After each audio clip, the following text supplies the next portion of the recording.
The night Victoria Bradford handed her credit card to a stranger, she never imagined it would change her life. The charity gala at Boston's Harborfront Hotel glittered with the kind of wealth that forgot itself, women in Valentino gowns Let's discussing settle ski this, chalets in shall Aspen. we? Men comparing yacht specifications over bourbon that cost more per glass than some families spent on groceries in a month. Victoria moved through the crowd, wearing diamonds that had belonged to her grandmother, a $2 million necklace she'd selected that evening with the same casual attention most people gave to choosing socks. The Children's Heart Foundation event required a $100 minimum donation at the door, pocket change for the assembled guests who routinely wrote five-figure checks without consulting their accountants. Victoria had arrived with Natalie Calloway and Blake Morrison, her closest friends, from a social circle where proximity meant shared tax brackets rather than shared values. They donated $5,000 between them before the cocktail hour ended the transaction as unconscious as breathing. Marcus Hayes approached the registration table at 8:47. His presence a disruption in the careful choreography of privilege. The borrowed suit hung slightly wrong across his shoulders. The fabric stretched where his frame carried more muscle than the original owner's. His hands told a different story than the formal wear suggested: calloused palms, fingers with small scars, the unmistakable marks of someone who worked with tools rather than spreadsheets. He spoke quietly to the volunteer manning the table, a college student whose smile faltered as she consulted her tablet and shook her head. Victoria watched from 20 feet away, champagne flute balanced between manicured fingers. Natalie noticed her attention and followed her gaze. "Look at that guy trying to crash the gala." Blake smirked, already reaching for his phone to capture what he assumed would be an entertaining confrontation. The volunteer's voice carried across the marble floor, apologetic but firm, explaining the minimum donation requirement. Marcus stood frozen, his face carefully blank. In that particular way people adopt when embarrassment threatens to crack through their composure. He nodded once and began to turn away. Victoria moved before conscious thought caught up with impulse. She glided to the registration table, her heels clicking against marble, and produced her platinum American Express card with a flourish that ensured her friends could see the gesture. 24 hours, spend whatever you want. Think of it as a social experiment. Natalie's laughter rang out bright and sharp.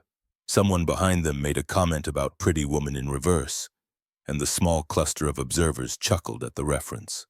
Victoria felt the warm glow of being clever, generous, the center of attention in a room full of people who competed daily for relevance.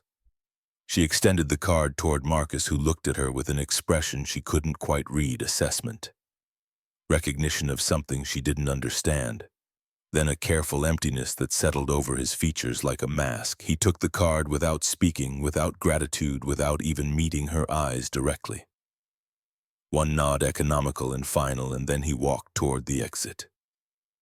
The October air rushed in when the doors opened, cold enough to make Victoria shiver despite her cashmere wrap. Marcus disappeared into the night, and Victoria returned to her friends with a story already forming about what she'd done. How she'd proven something about generosity and human nature and the vast distance between her world and his.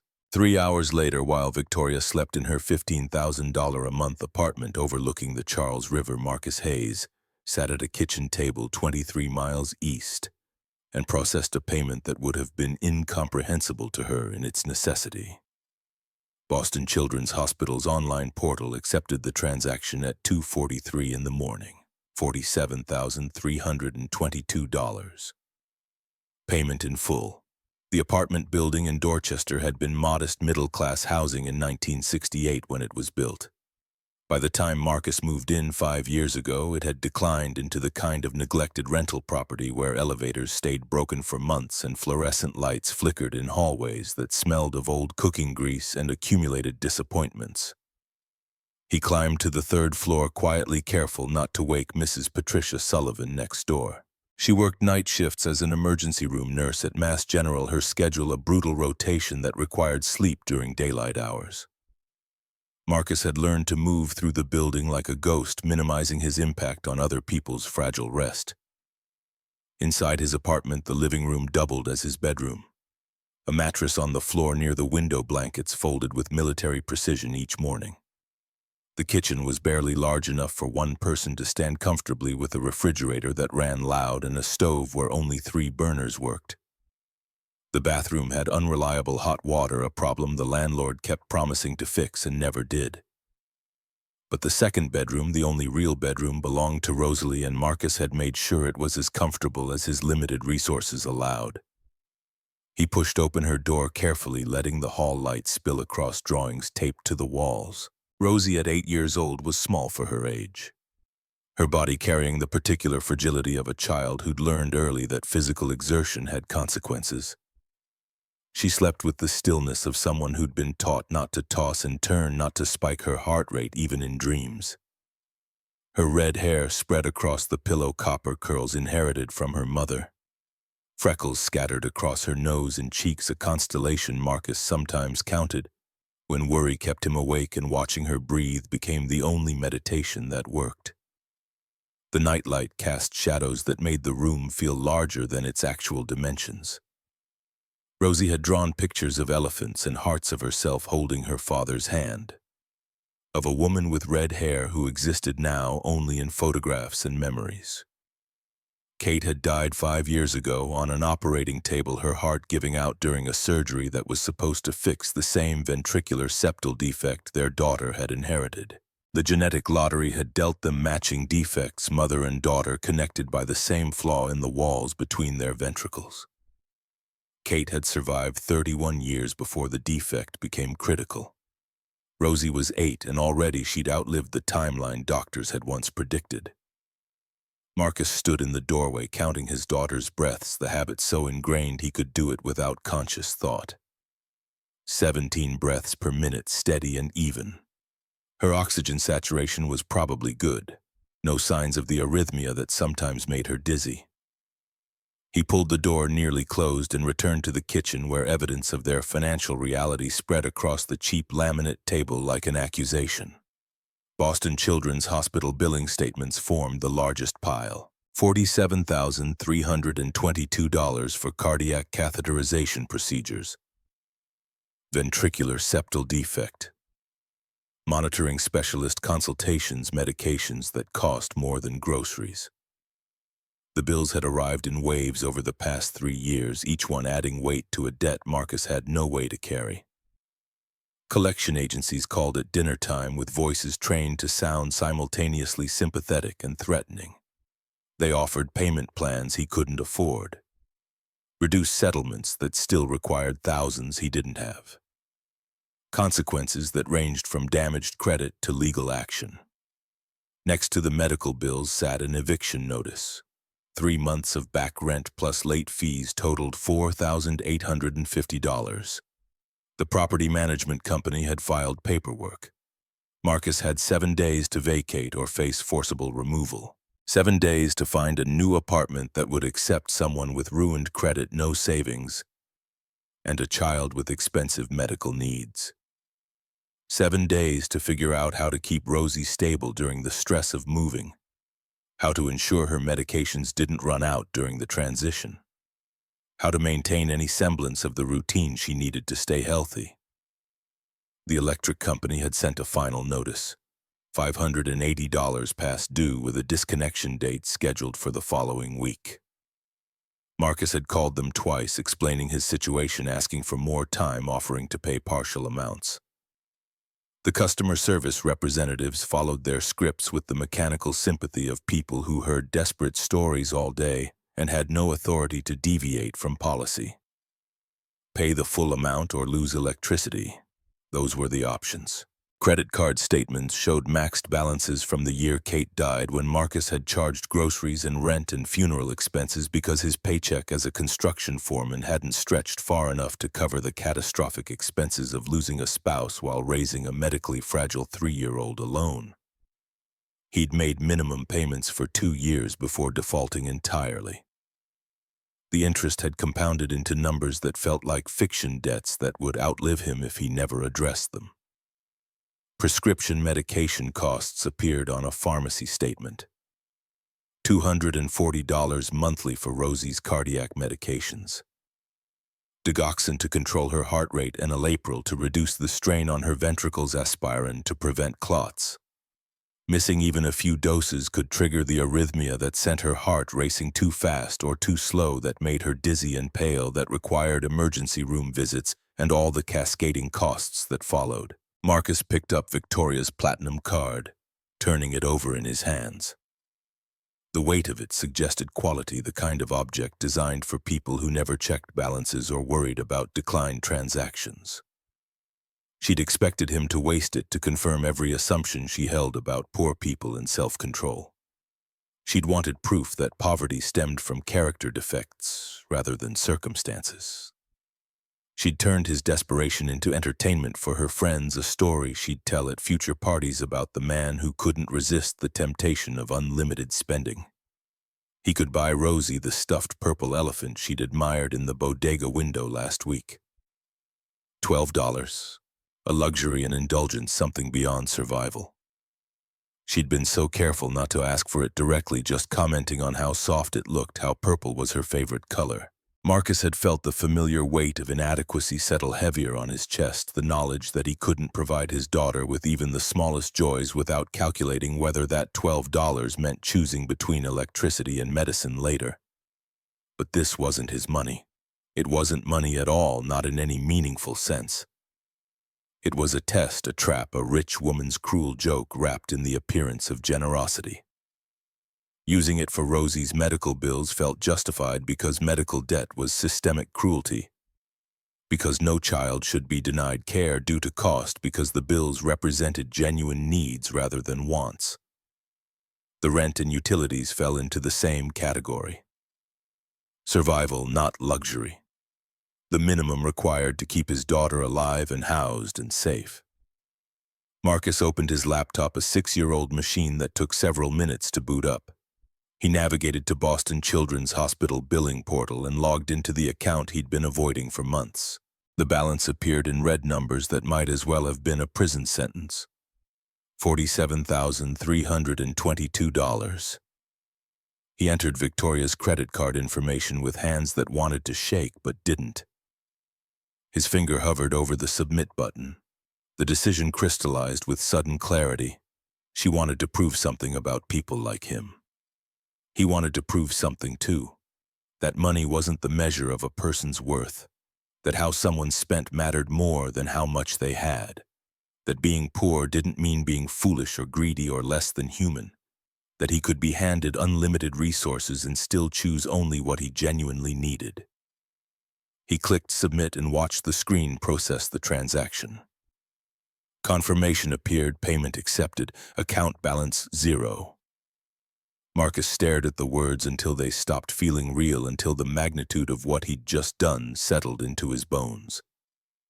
Rosie wouldn't face medical collections now. The hospital would provide her care without the shadow of unpaid debt complicating every appointment.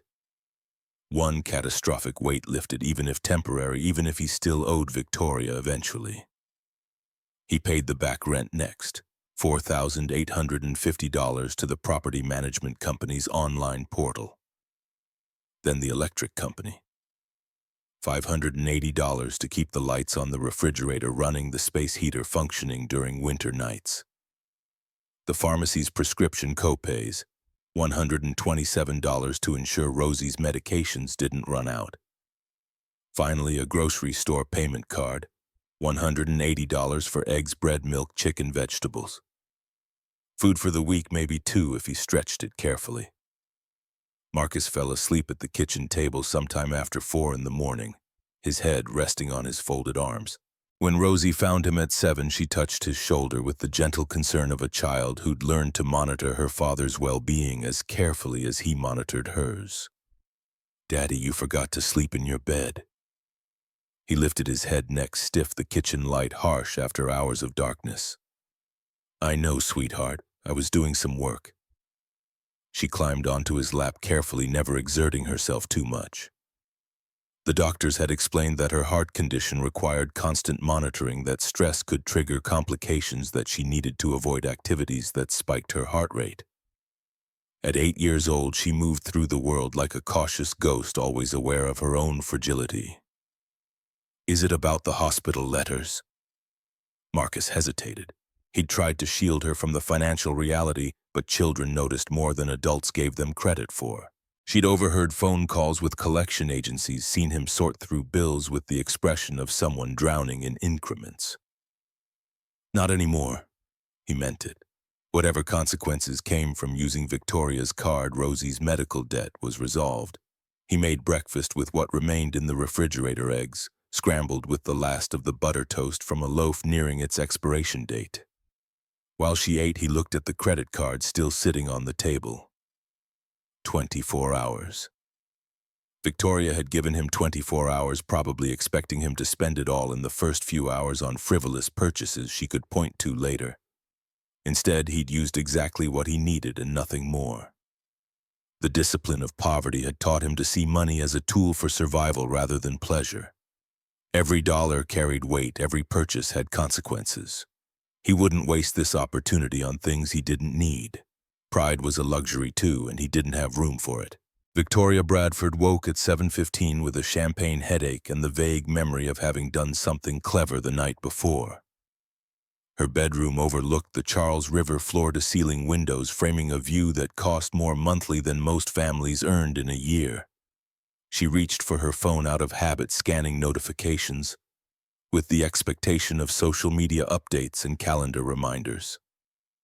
The American Express fraud alert appeared among the usual noise, and she almost dismissed it before something made her tap the notification.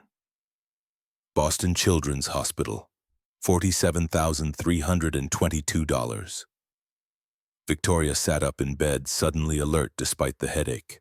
She read the transaction details 3 times, certain she was misunderstanding something. People didn't spend windfall money on hospital bills. They bought things, objects, experiences, entertainment. This made no sense. She checked for other transactions. There were none yet. Just this single massive payment to a children's hospital, processed at 2:43 in the morning while she'd been asleep. Her first instinct was fraud. Someone had stolen the card from Marcus and was running a medical billing scam, but that didn't track either. The payment had cleared through legitimate channels, showing up as a valid transaction with patient account numbers and proper billing codes. She could see the exact breakdown: cardiac catheterization, VSD monitoring, specialist consultations, prescribed medications. Victoria opened her laptop and searched for information about what could possibly cost $47,000 at a children's hospital. The results made her stomach tighten: cardiac surgery, cancer treatment, chronic illness management, the kinds of bills that arrived when something was seriously wrong with a child. When parents would pay anything to keep their sons or daughters alive when insurance covered only a fraction, and the rest accumulated into debt that destroyed families financially while they fought to save them medically. Marcus had a sick child. He had a sick child and $47,000 in medical debt. And she'd handed him her credit card as a joke. Victoria's champagne headache intensified into something that felt like shame, an unfamiliar sensation that made her want to look away from her own reflection in the bathroom mirror. She tried to reconstruct the previous evening with clearer memory. Marcus at the registration table, quietly informed of the $100 minimum donation, standing frozen with embarrassment. Her own impulse to intervene, not from kindness, but from the desire to prove something, to demonstrate the vast distance between her world and his, to entertain her friends with a story about generosity that cost her nothing emotionally, even if the monetary amount was theoretically unlimited. A second transaction notification appeared at 9:30. Property management company in Dorchester, $4,850. Marcus was preventing eviction, keeping a roof over his daughter's head. Not gambling, not shopping, not celebrating his unexpected windfall. Just addressing the immediate crises that threatened his family's survival. More notifications followed throughout the morning. Electric company, pharmacy, grocery store. Each one a necessity rather than a luxury, each one revealing the scaffolding of a life held together by duct tape and desperation. Victoria tracked them from her apartment, the view of the river and the city suddenly feeling obscene in its privilege. She'd never worried about electricity being shut off, never chosen between medication and food, never faced the arithmetic of poverty where every expense competed against every other need. By noon, she'd seen enough to understand that Marcus Hayes wasn't the person she'd assumed he was. He wasn't proving her right about poor people's lack of financial discipline. He was proving her wrong about everything. The recognition landed like a physical blow, knocking loose assumptions she'd built her entire worldview upon. Her phone rang at 3:47. American Express Security Department, the caller ID announced. Victoria answered with a sense of inevitability. "Miss Bradford, this is Derek Thompson from Account Security. We're seeing some unusual activity on your Platinum card and wanted to verify these are authorized transactions." The voice carried a Boston accent softened by professional training, concern, wrapped in corporate courtesy. "They're authorized." A pause, the kind that suggested the representative was consulting notes or conferring with a supervisor. "I understand, but the pattern is quite atypical for your spending history. Large payments to a hospital, a property management company in a low-income neighborhood, various utilities. It appears someone may be using your card for bill payments rather than purchases. Are you certain this isn't fraud?" Victoria almost laughed.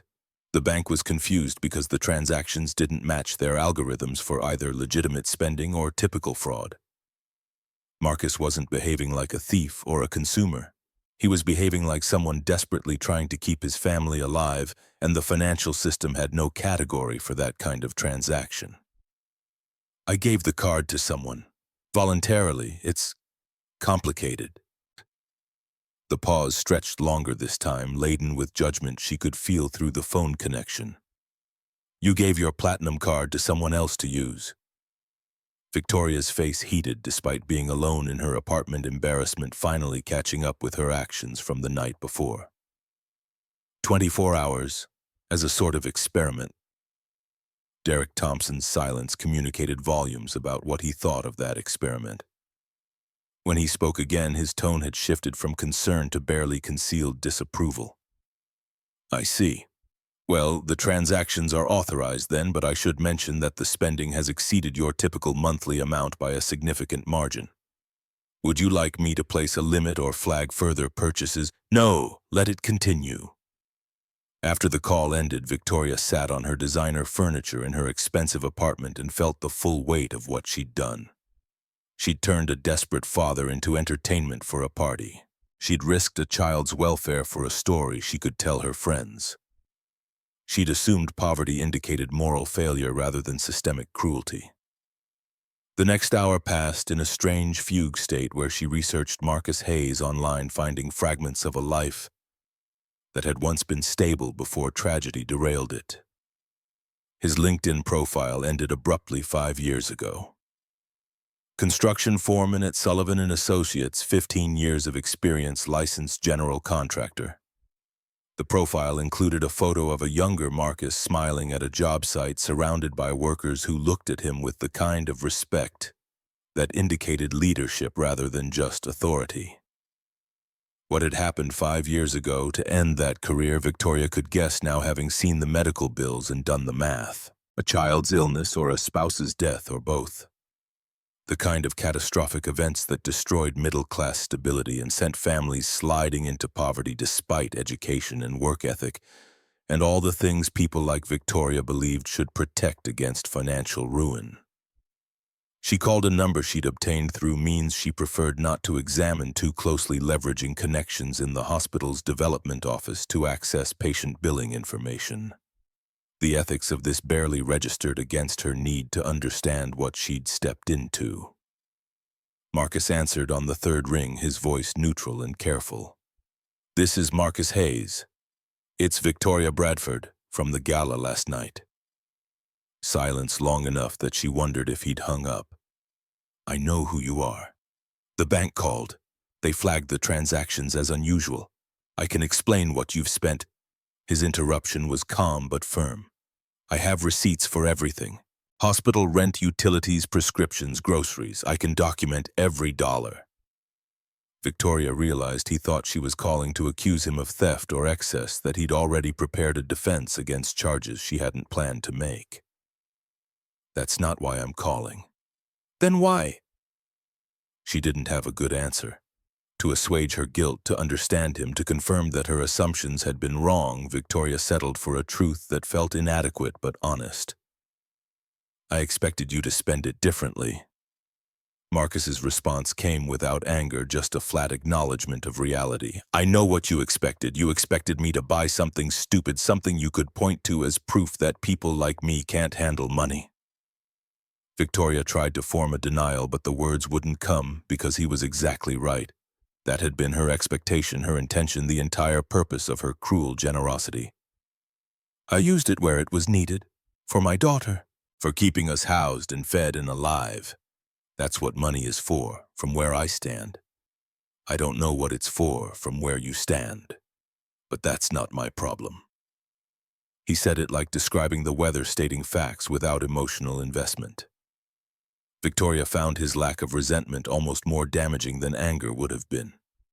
He'd already assessed her, found her worldview lacking, and moved on without needing her to change or apologize or understand. "How much time do I have left?" Victoria checked her watch, calculating hours since the gala ended. "About 16 hours. Then I have work to do." He hung up without saying goodbye, leaving Victoria holding a phone and feeling smaller than she'd felt in years. She replayed his words through the evening, unable to focus on anything else. "That's what money is for, from where I stand." Such a simple statement, yet it had unsettled something fundamental in her understanding of the world. She'd never thought about what money was for. She spent it on comfort, on convenience, on the social currency of appearing wealthy among the wealthy. Her apartment existed because she could afford it, not because she needed the space. Her wardrobe rotated seasonally because fashion demanded it, not because her clothes wore out. She attended galas and fundraisers as performance, contributing to causes she never researched because the donations were tax-deductible and the social connections were valuable. Marcus Hayes used money to prevent his daughter from being denied medical care. He used money to keep a roof over their heads. He used money for food and prescriptions and electricity. These weren't choices in the way Victoria's spending represented choices. These were the bare necessities of survival, made impossible by circumstances he likely hadn't chosen and couldn't escape through willpower alone. Saturday evening arrived with Victoria unable to shake her discomfort. She canceled brunch with Natalie, claiming illness that was technically true, even if the symptoms were emotional rather than physical. Instead of spending the weekend at galleries or restaurants, she found herself driving east toward Dorchester, toward an address she'd pulled from property records linked to Marcus's name. The neighborhood revealed itself in increments as she drove. Streets narrower than those in her area of the city, buildings older and less maintained. Bodega on one corner with bars on the windows, laundromat that looked unchanged since the 1980s.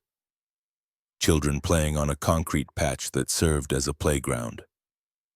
Their shouts carrying the same G as kids in better-funded parks, but their resources visibly limited.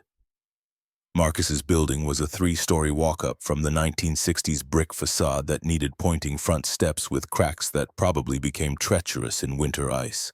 A handwritten sign announced the elevator was out of service, though Victoria suspected it had been broken for months rather than days. She didn't enter the building, uncertain what she'd say if confronted, unsure what she was even doing here.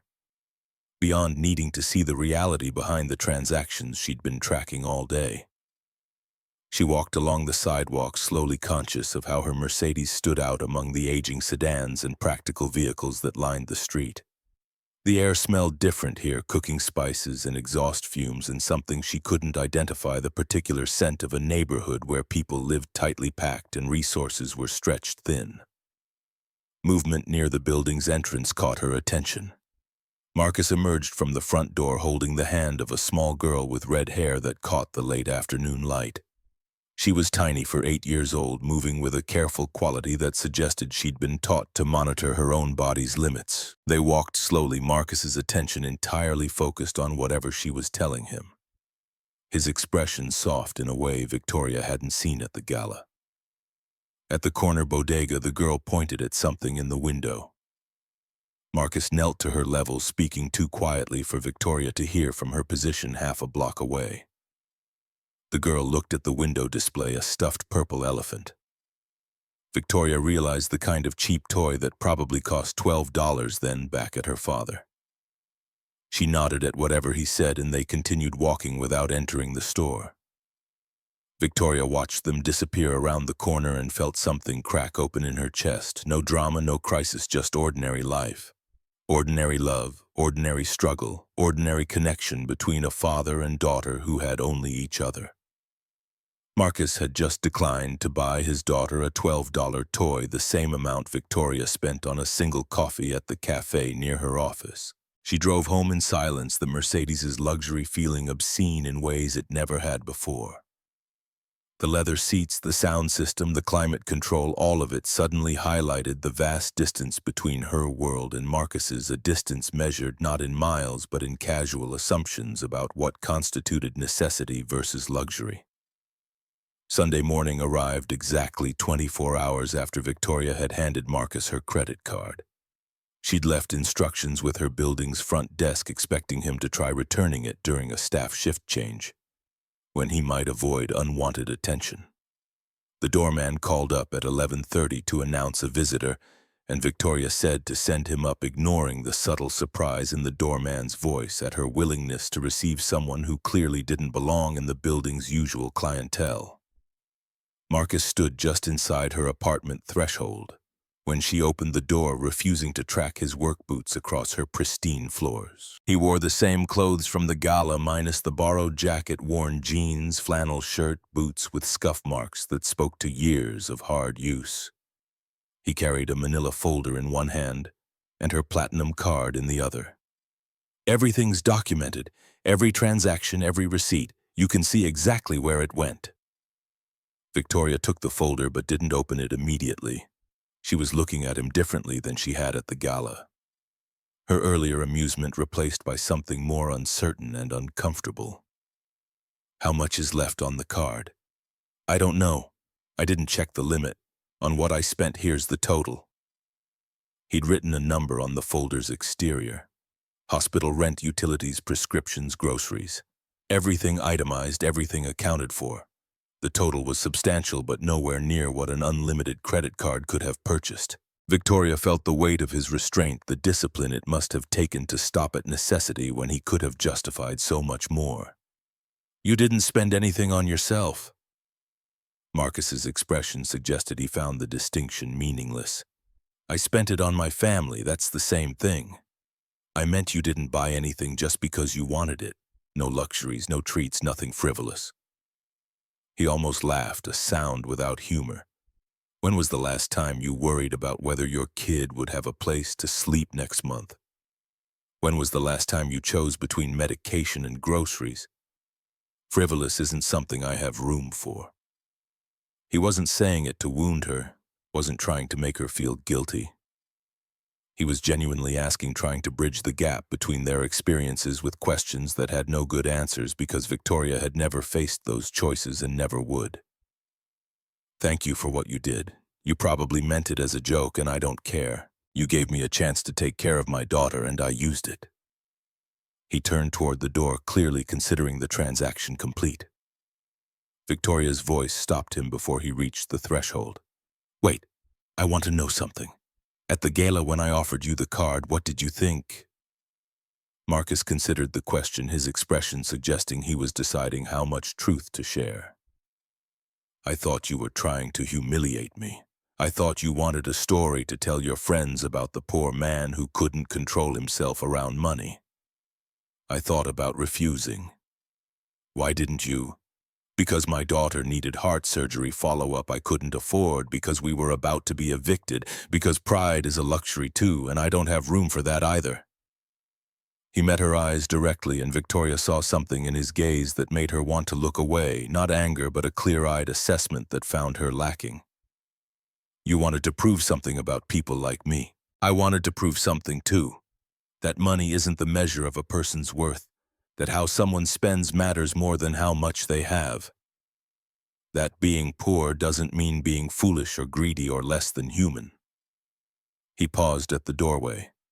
I think I proved my point better than you proved yours. Marcus left without waiting for a response, his boots echoing in the hallway outside her apartment. Victoria stood holding the folder she was afraid to open, knowing it would contain proof of everything she'd gotten wrong, evidence of a man who'd been handed unlimited resources and chosen only what he genuinely needed. The folder sat on her coffee table for 3 days before she found the courage to examine its contents. When she finally opened it, she discovered exactly what Marcus had promised: meticulous documentation of every transaction. Payment confirmation from Boston Children's Hospital, showing the cardiac care balance reduced to 0. Receipt from the property management company for 3 months of back rent plus late fees. Utility statements showing accounts brought current. Pharmacy records for pediatric cardiac medications. A grocery receipt listing eggs, bread, milk, vegetables, modest amounts of chicken. Nothing extravagant, nothing wasteful, nothing that couldn't be justified as basic survival. At the bottom of the folder, Marcus had included something unexpected. A photograph of his daughter printed on regular paper from a home printer. She had red hair and freckles, a shy smile that suggested she'd been coaxed into posing for the picture. She was holding a stuffed rabbit, purple fabric faded from washing.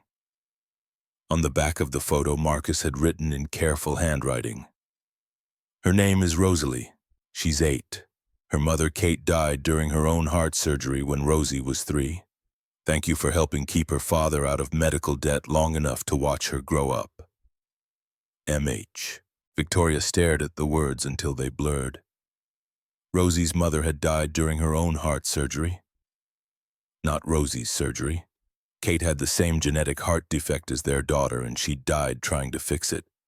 Marcus had lost his wife while trying to save her, then spent 5 years drowning in medical bills from both of them while raising a sick child alone, and Victoria had handed him her credit card as a joke.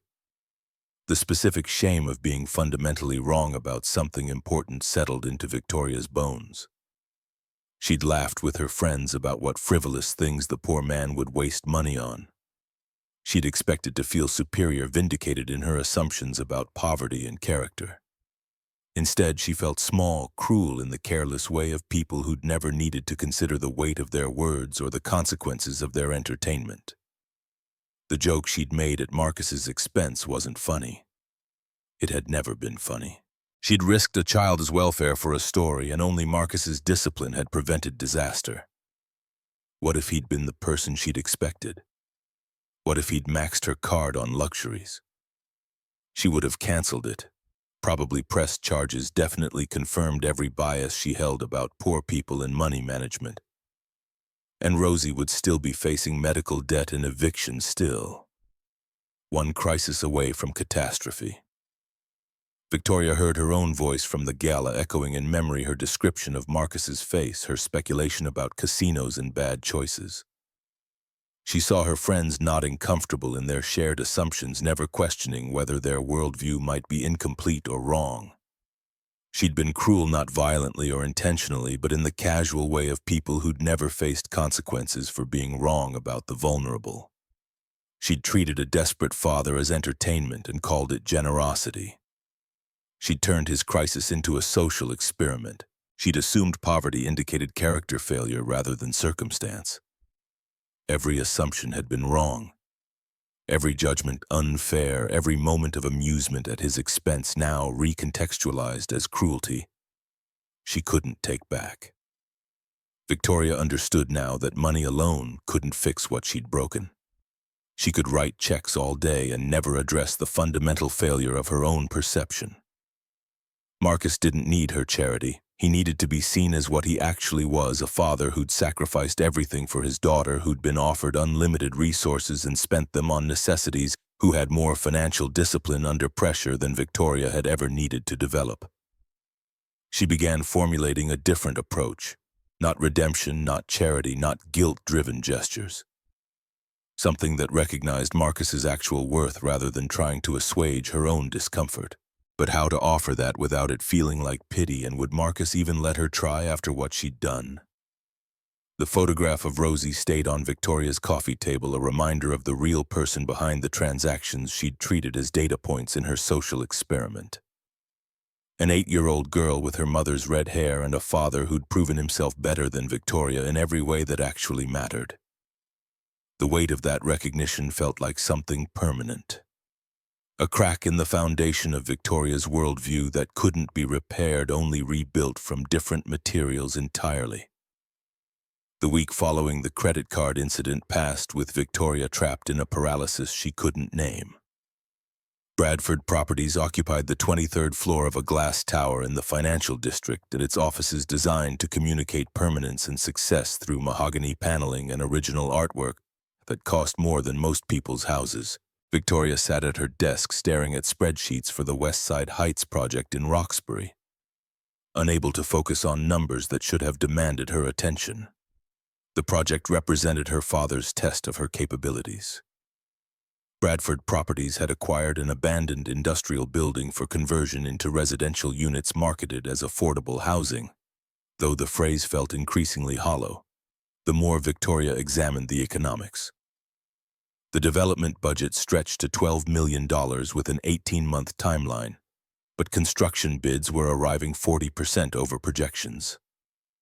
General contractors kept specifying high-end finishes, granite countertops, floor-to-ceiling windows, hardwood throughout, without understanding that affordable meant something different than luxury wearing a modest label. Richard Bradford had summoned her to his corner office Tuesday morning, his expression carrying the particular patience of a man accustomed to waiting for his daughter to demonstrate competence she'd never needed to develop. "The Roxbury project is bleeding money before we've broken ground. Figure it out. This is your chance to prove you belong in leadership rather than just inheriting it." Victoria nodded and returned to her desk where Rosie's photograph sat propped against her computer monitor. A constant reminder of her failure to understand what value actually meant. She'd carried the photo from her apartment, unable to leave it behind, but uncertain why keeping it visible mattered. The girl's shy smile and faded purple rabbit accused her every time she glanced away from spreadsheets. Natalie called Wednesday afternoon, her voice bright with the kind of energy that came from never questioning one's place in the world. "So what happened with your social experiment? Did Casino Man blow through everything in 6 hours like Blake predicted?" Victoria's throat tightened around words that wouldn't form properly. "No, he used it responsibly." The silence on Natalie's end stretched long enough to become uncomfortable. "Responsibly how?" "Medical bills, rent, utilities, nothing frivolous." Another pause, this one laden with incomprehension. Natalie existed in the same bubble Victoria had occupied until recently, where poverty was a theoretical concept explained by character defects rather than systemic failures. "That's unexpected. Good for him, I guess. Very responsible." The conversation moved to other topics, an upcoming benefit auction, speculation about mutual friends' relationships, plans for Thanksgiving in the Berkshires, but Victoria couldn't engage with her previous enthusiasm. The concerns that had consumed her attention weeks ago now felt trivial, embarrassing in their insignificance. She ended the call early, claiming work pressure, and returned to staring at construction bids that made no sense economically. Friday evening arrived with Victoria still at the office reviewing contractor proposals. Most of her colleagues had left by 6, heading to weekend plans that didn't include wrestling with budgets that refused to balance.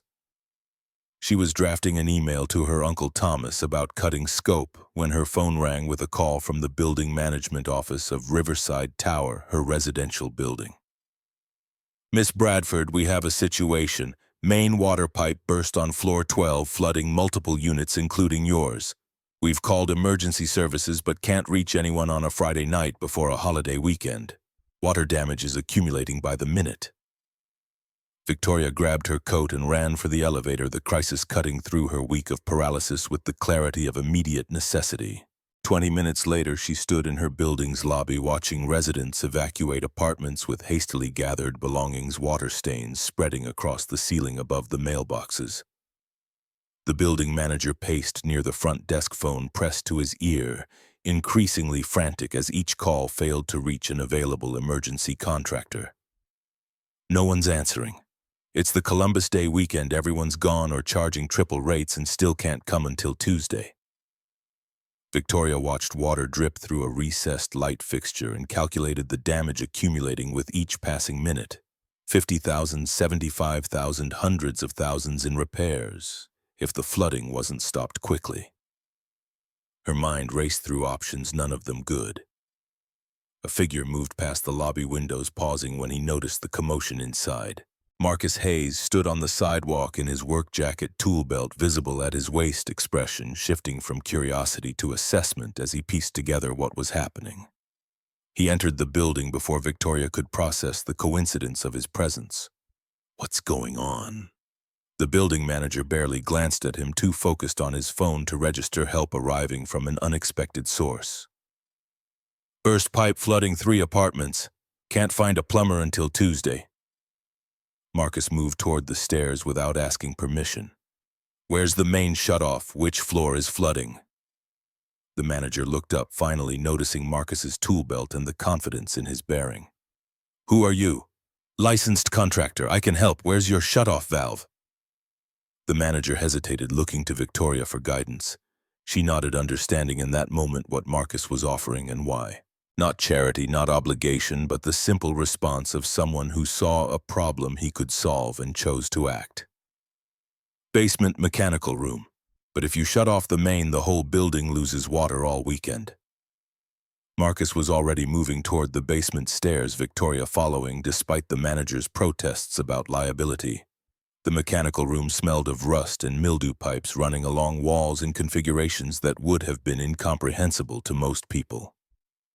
Marcus scanned the layout with practiced efficiency, tracing connections with his eyes before moving to examine valves and gauges. Main shutoff here. But you're right, closing it kills water for the entire building. Better option is isolating floor 12. This secondary valve feeds floors 11 through 15. Close it and only those floors lose service. Rest of the building stays functional. The building manager had followed them down, now looking at Marcus with dawning hope. How long to fix it? Can't replace the pipe until suppliers open Monday, but I can bypass the damaged section, restore water to the other floors tonight. 2 hours if I have the right materials and someone to help carry. Victoria spoke before conscious thought caught up. I'll drive. Tell me what you need. They took her Mercedes through early evening traffic toward a commercial hardware supplier in Dorchester, the drive marked by silence that felt different than the confrontation from their last conversation.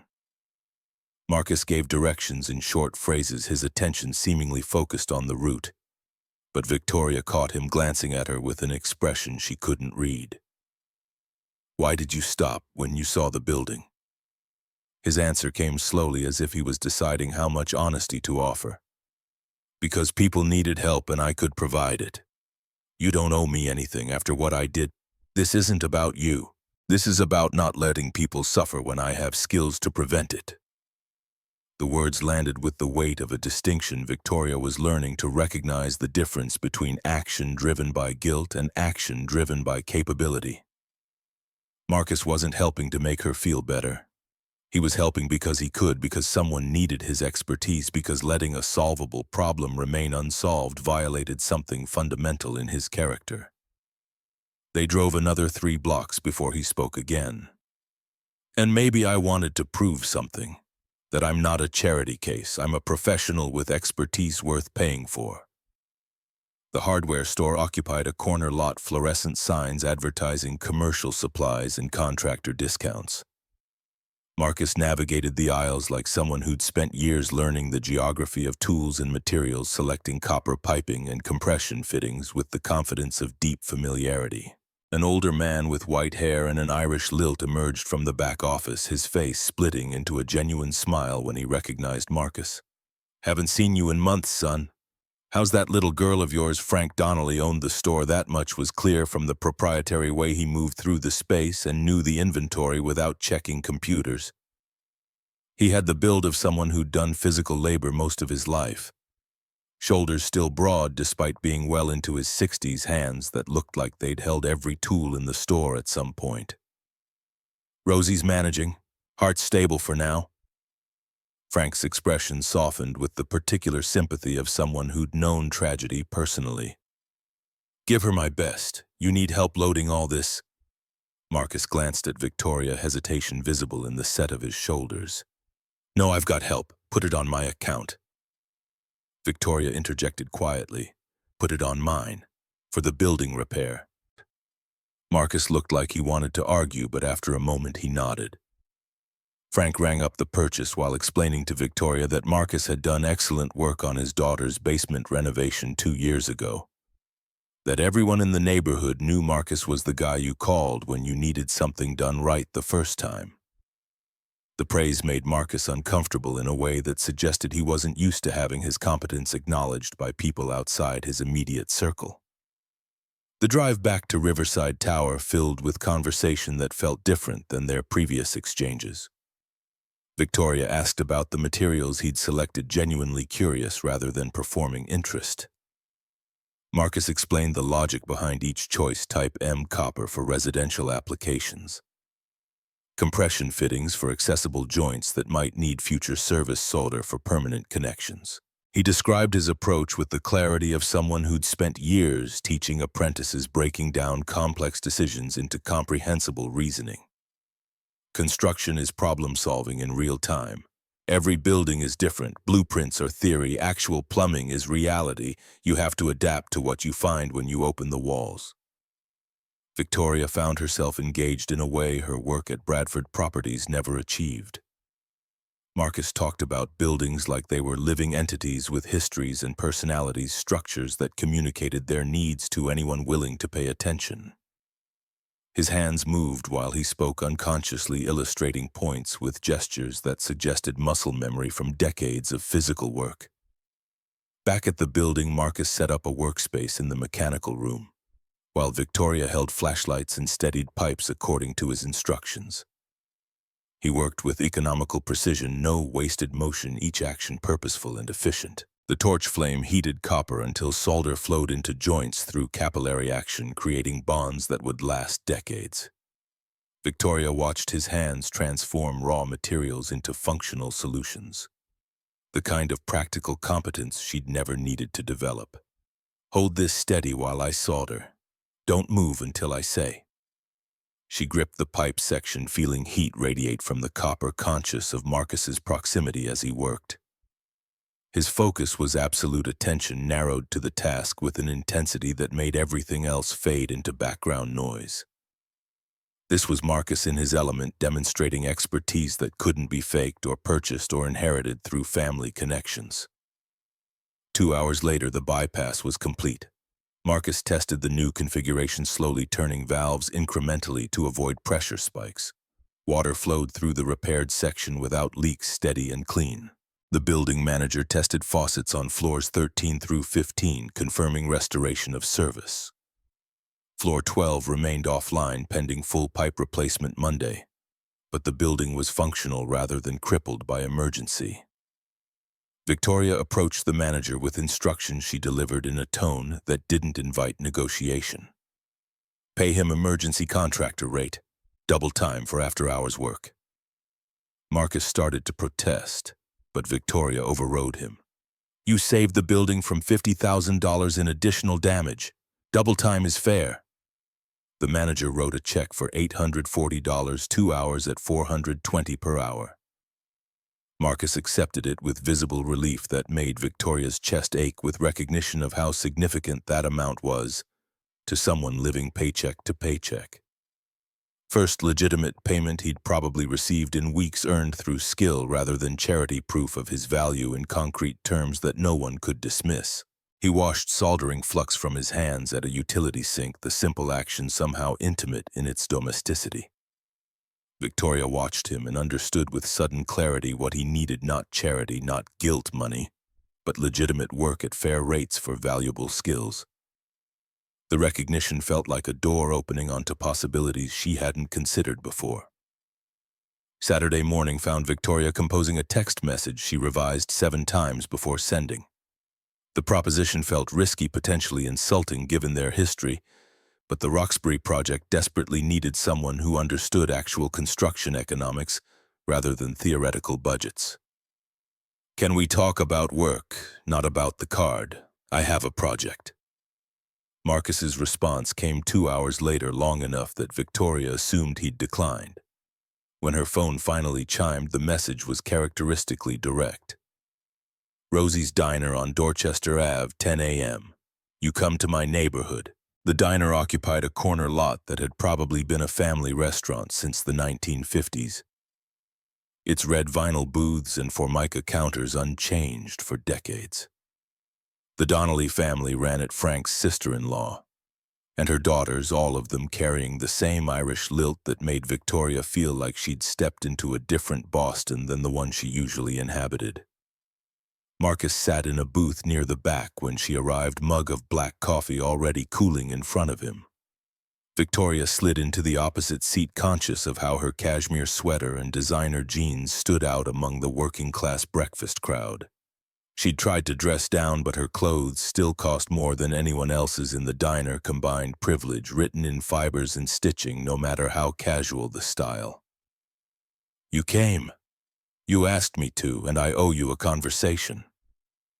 Victoria ordered coffee. She didn't want buying time to organize thoughts that felt inadequate to the moment. How to make this proposition without it sounding like charity. How to acknowledge what she needed without diminishing what he could offer. "My company has a project in Roxbury, converting an old industrial building to affordable housing. Construction bids are coming in 40% over budget. Contractors are specifying high-end finishes without understanding what affordable actually means. I need someone who gets value engineering. Real construction economics, not luxury condos wearing a modest label." Marcus's expression remained neutral, giving nothing away. "You need a construction consultant. I need you." The statement hung between them, weighted with meanings Victoria hadn't intended but couldn't retract. Marcus leaned back against the vinyl booth, studying her with the same assessing gaze from the gala, trying to determine if this was genuine need or another game. "This is charity. No, this is business need. The project is failing without real expertise. You have contractors bidding. Hire one of them." Victoria shook her head, frustration sharpening her voice. "They don't understand. They're thinking $200 per square foot finishes. I need $80 per square foot that doesn't look cheap. That takes someone who's built under budget constraints, someone who knows value." She outlined the position: consulting role, reviewing plans, identifying cost-saving opportunities, advising on materials and methods. $85 per hour, 30 hours per week, guaranteed for 6 months, benefits after 90 days. The math worked out to over $10,000 per month, more than Marcus had made as a foreman, enough to rebuild financial stability and provide the security Rosie needed. Marcus sat silent, calculating numbers in his head, weighing the offer against the history between them. Victoria could see him processing whether this was real or guilt-driven, whether accepting would compromise the point he'd proven about his worth. "Why me specifically? Don't lie." Victoria chose honesty, the only currency that had value in this negotiation. "Because you proved you understand value better than anyone I know. Because you spent $47,000 on survival and nothing on luxury. That's the mindset this project needs. And because you're right. I was wrong about you. I want to fix that by recognizing what you actually are: a skilled professional." Marcus countered with terms that transformed the dynamic. 3-month trial. If the project doesn't benefit from my input, we end it. No hard feelings. I work on my terms. I won't be your redemption project or paraded around as your charity case. I give honest input even if you don't want to hear it.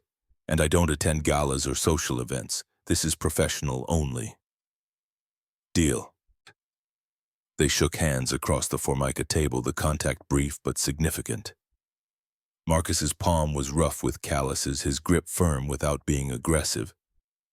The handshake of someone accustomed to sealing agreements with personal integrity rather than contracts. Victoria's hand felt small in his, her manicured nails and smooth skin a visible reminder of their different lives. Small footsteps approached from the diner's back room where the Donnelly daughters had apparently been entertaining her. Rosie appeared clutching crayons and a coloring book, her red hair pulled into pigtails that made her look even younger than 8. She ran to Marcus with the careful gait of a child monitoring her own exertion, and he caught her easily lifting her onto his lap. "Daddy, Mrs. Donnelly gave me hot chocolate. Did you say thank you?" "Yes, 3 times. Rosie noticed Victoria, then her expression shifting to cautious curiosity. Children with chronic illness learned early to read adults for signs of danger or discomfort, and Rosie clearly possessed that particular wariness. "Who's that?" "This is Miss Bradford. She's going to work with Daddy on a project." Rosie studied Victoria with disconcerting directness. "Are you nice to my daddy?" The question landed like an accusation, and Victoria struggled to find an answer that was both honest and appropriate for a child. "I'm trying to be." Rosie considered this with the gravity of someone making an important decision. "Okay, but if you're mean, I'll be mad at you." Victoria smiled despite the tightness in her throat. "That's fair." Monday morning, Victoria introduced Marcus to the Bradford Properties team in the conference room overlooking the financial district. Ken Davies, the project manager, stood near the window with arms crossed, his body language broadcasting skepticism about this sudden consultant hire. Lauren Mitchell, the lead architect, sat at the table with her portfolio of renderings spread out like ammunition. Thomas Bradford occupied the head of the table, his expression suggesting he'd reserve judgment until Marcus proved himself worth the expense. Marcus reviewed the architectural plans in silence, his face betraying nothing as he examined floor layouts and finished specifications. The renderings showed beautiful spaces, floor-to-ceiling windows flooding units with natural light. Gleaming countertops, hardwood floors that would photograph well for marketing materials. After 10 minutes, he spoke with the bluntness Victoria had warned everyone to expect. "This isn't affordable housing. This is luxury housing you're calling affordable." "What's the target rent?" Victoria answered before anyone else could frame the response more diplomatically. $1,400 per month for a 2-bedroom.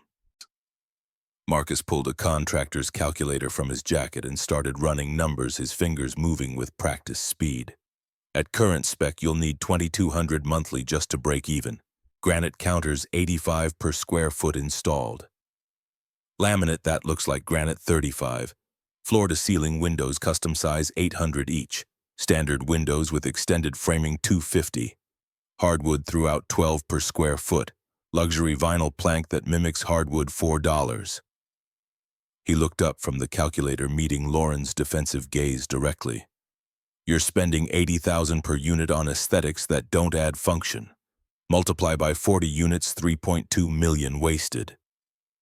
Lauren's voice carried the particular edge of someone whose creative vision was being challenged by practical reality. "But the visual quality will look great to people who can't afford to live there. You're building for photographers, not families." Ken Davies moved from the window, his skepticism shifting toward interest despite himself. "So you want us to cheap out on everything?" "No, I want you to spend money where it matters. Structure, insulation, water heaters, HVAC. Things residents actually use. Save money on things they don't care about. Countertop material doesn't matter if rent is too high to qualify." Thomas Bradford leaned forward, his attention fully engaged now. "Show us what you'd do differently." Marcus spent the next 3 hours with Lauren redrawing finished specifications while preserving her floor plans. The layout worked. She'd designed functional spaces that used square footage efficiently. But every material choice got reconsidered through the lens of value rather than appearance. Standard windows instead of custom, luxury vinyl plank instead of hardwood, quartz composite instead of granite, paint instead of tile in bathrooms. The revised specifications saved $78,000 per unit. Multiplied across 40 units, the project came in $3.12 million under original budget. Lauren grudgingly admitted the units would still look good, professional, without appearing cheap. Ken confirmed the numbers worked. Thomas Bradford asked the question everyone was thinking. Where did you find this guy? Victoria met her uncle's gaze without flinching. He found me. Wednesday afternoon, Marcus and Victoria toured the Roxbury building site, the structure looming 6 stories above the street brick facade stained with decades of neglect and weather. Graffiti covered the ground floor walls, windows were broken or missing entirely. Pigeons had taken up residence in the upper floors.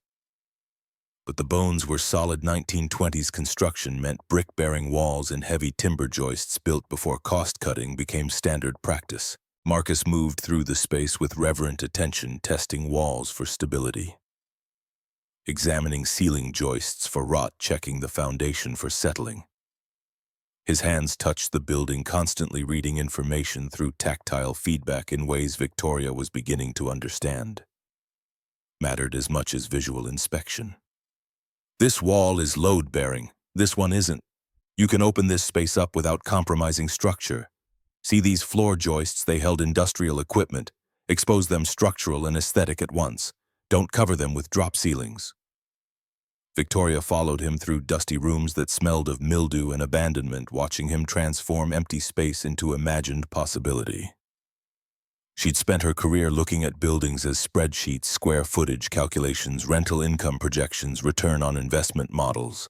Marcus saw them as structures with histories and potential entities that communicated their stories to anyone willing to listen properly. On the 3rd floor, Marcus tested a section of flooring that looked questionable. Wood cracked beneath Victoria's weight without warning, the board giving way suddenly. She stumbled sideways, off balance and heading toward a weak section that might not hold her. Marcus caught her arm before she could fall, pulling her back from the damaged area with reflexes honed by years on construction sites where inattention could kill. For a moment they stood close, his hand still on her forearm, her palm braced against his chest for balance. Victoria felt his heart beating steady beneath her hand, felt the solidity of muscle and bone beneath flannel shirt and work jacket. His eyes met hers, and something passed between them that had nothing to do with construction or professional consulting. Recognition of awareness, possibility, danger of a different kind than rotted flooring. Marcus released her and stepped back, his expression closing down into professional neutrality. Watch your step, lots of rot up here. We need a structural engineer to assess floor loading capacity before we do anything else. They continued the tour with new tension threading through their interactions. An awareness that made Victoria hyper-conscious of proximity and eye contact, and the way Marcus explained building details with hands that moved expressively while he spoke. On the roof, reached via a sketchy ladder Marcus tested thoroughly before allowing her to climb, they stood looking out over Roxbury and the distant skyline of downtown Boston. Victoria's apartment building was visible as a glass tower catching afternoon light. Marcus pointed toward it without needing to ask which building was hers. We're 4 miles apart, might as well be different planets. The observation carried no resentment, just acknowledgement of reality neither of them could change through wishing. Victoria looked at the distance between her building and where they stood, measuring the gap in more than geography. I never came to this neighborhood before that night I drove to your apartment. Never had reason to. Never thought about who lived here or what their lives were like. I know. The simple agreement stung more than accusation would have. Marcus knew because people like Victoria were visible in their absence from neighborhoods like his, their privilege written in all the places they never needed to go and the people they never needed to see. I've been thinking about what you said, about money being for different things depending on where you stand. I want to understand your perspective, not to fix you or save you, to actually understand. Marcus was quiet long enough that Victoria thought he might not answer. When he finally spoke, his voice carried weight of memory and loss that made her chest ache. When Rosie was 4, she needed her first catheterization. $15,000, I had $2,000 in savings, maxed credit cards, set up a payment plan, took 3 years to pay off. Then she needed another procedure. Every choice after that: medication or groceries, heat or electricity, rent or hospital bill. You never think about that because you never have to. He turned to face her, and Victoria saw past his careful control to the fear underneath the constant terror of a parent responsible for keeping a medically fragile child alive on resources that would never be adequate. Kate and I used to fight about money, not because we wanted luxury, we wanted breathing room. One month where we weren't deciding which bill to pay late. One month where Rosie could get ice cream without mental calculation. Kate died before we got that month. His voice broke slightly on the last sentence, the only crack in composure Victoria had witnessed from him. She didn't offer platitudes or comfort, recognizing that sympathy would diminish the significance of what he'd shared. Instead, she simply acknowledged the truth. "I'm sorry for what you lost, and for making a joke of what you were living through." Marcus nodded, accepting rather than dismissing the apology. Wind blew across the rooftop, carrying sounds from the street below. They stood in shared silence that felt more honest than conversation, two people from different worlds attempting to map the distance between their experiences. "This building could be good for families, if we do it right." "We? You said we." "Yeah, I guess I did." Victoria smiled, something warm and dangerous unfurling in her chest. "I like that." Thursday evening, Marcus's phone shattered the careful equilibrium they'd established over the past week. Victoria and he were reviewing cost estimates in her office, working late because the contractor bids needed response by Friday morning. His phone buzzed with a call from Rosie's school, and Victoria watched his face drain of color as he listened to words she couldn't hear. "I have to go. Rosie collapsed during after-school program. They called an ambulance. Boston Children's." He was moving before he finished speaking, grabbing his jacket and phone with the jerky motions of someone operating on pure adrenaline. Victoria grabbed her keys without asking permission. "I'll drive you. You're not in any state to drive safely." Marcus didn't argue, which told Victoria more about his fear than anything he could have said. They ran to the parking garage where her Mercedes waited, and Victoria drove with focused aggression through rush-hour traffic, using every gap and shortcut she knew. Marcus sat rigid in the passenger seat, phone clutched in white-knuckled grip, breathing too fast. He called Mrs. Sullivan to explain, his voice shaking despite efforts to stay calm. "They took Rosie to Children's. I'm on my way. Can you? Thank you."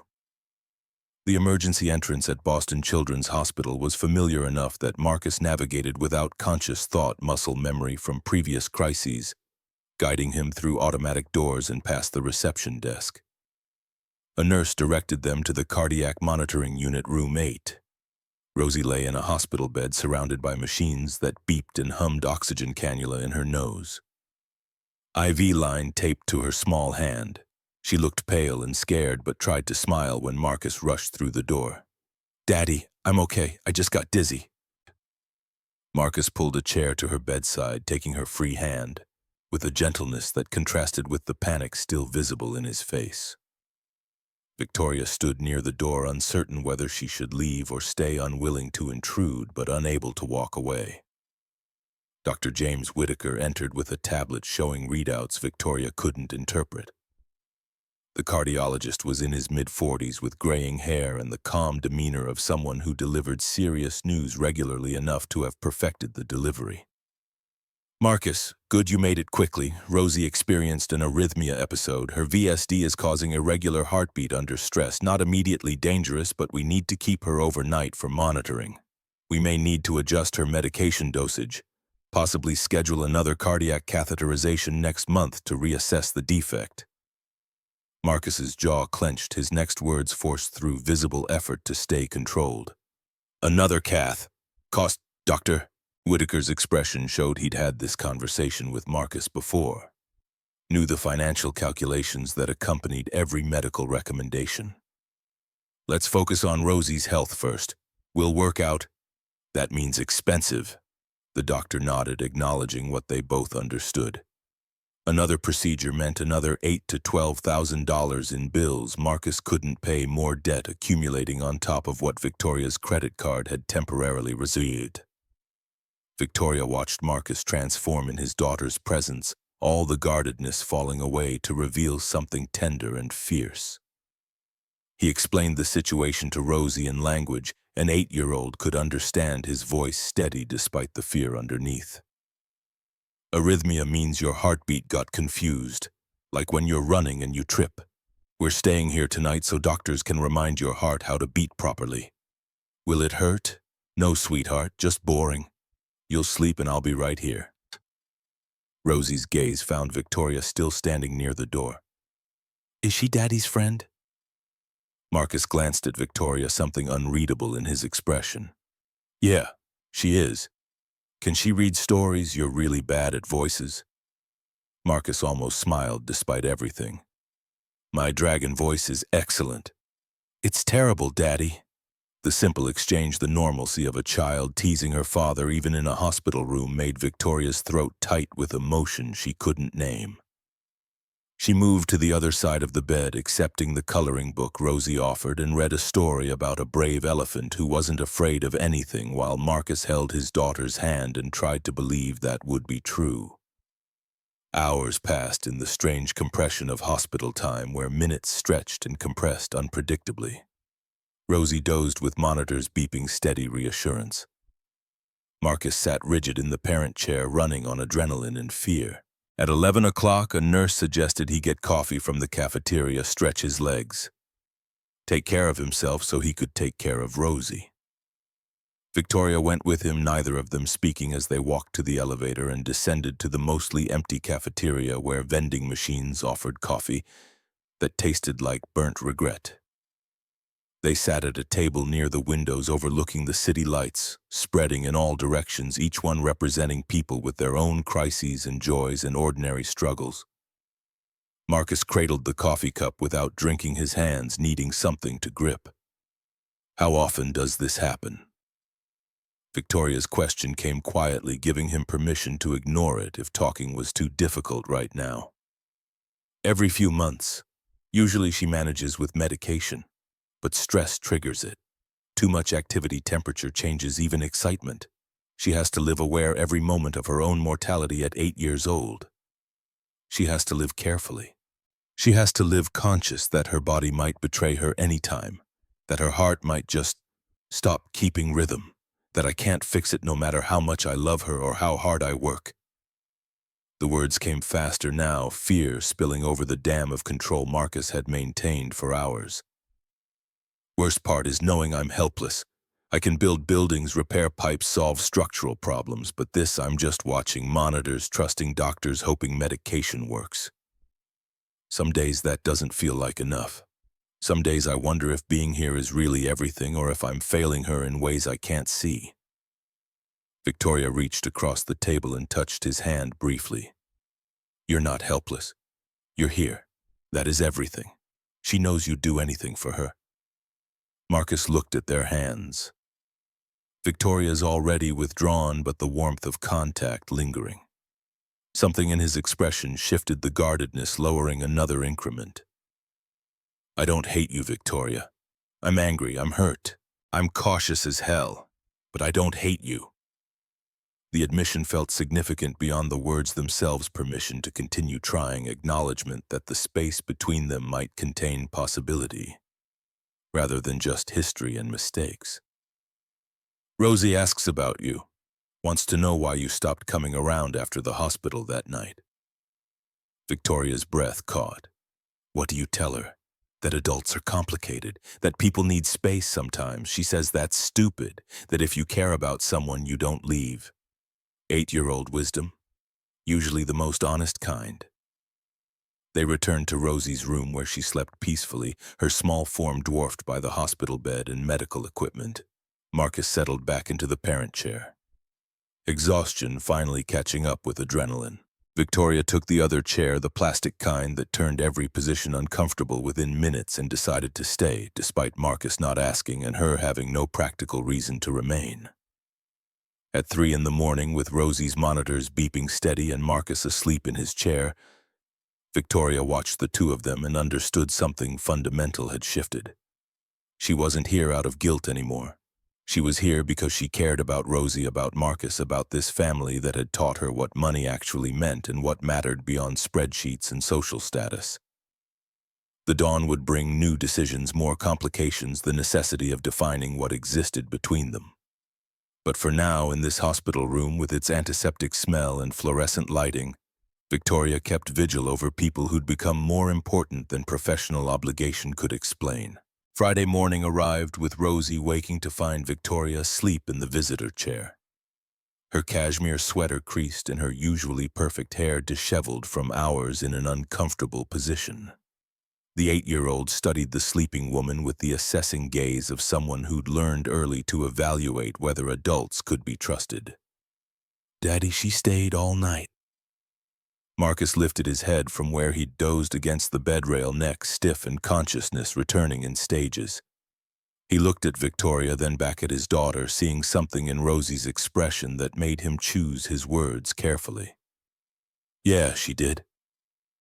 Rosie's voice dropped to a whisper that somehow carried more weight than full volume. "She must really like you." "It's not like that, Rosie." "Why not? She's pretty and nice, and she stayed when she didn't have to." Marcus had no answer that would satisfy an 8-year-old's logic or his own growing confusion about what Victoria's presence meant. Dr. Whitaker's morning rounds interrupted the conversation, his assessment confirming what the overnight monitors had already communicated. Rosie's rhythm had stabilized, the arrhythmia episode controlled through adjusted medication.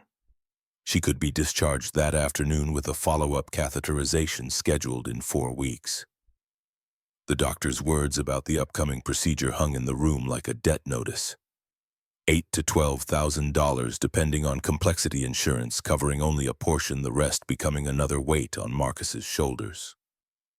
Victoria saw his jaw tighten, recognized the calculation happening behind his careful expression. They waited until Rosie was distracted by breakfast and morning television before stepping into the hallway, the antiseptic hospital smell stronger outside the room, punctuated by distant beeping and the rubber-soled shuffle of nurses making rounds. "I can help with the catheterization costs."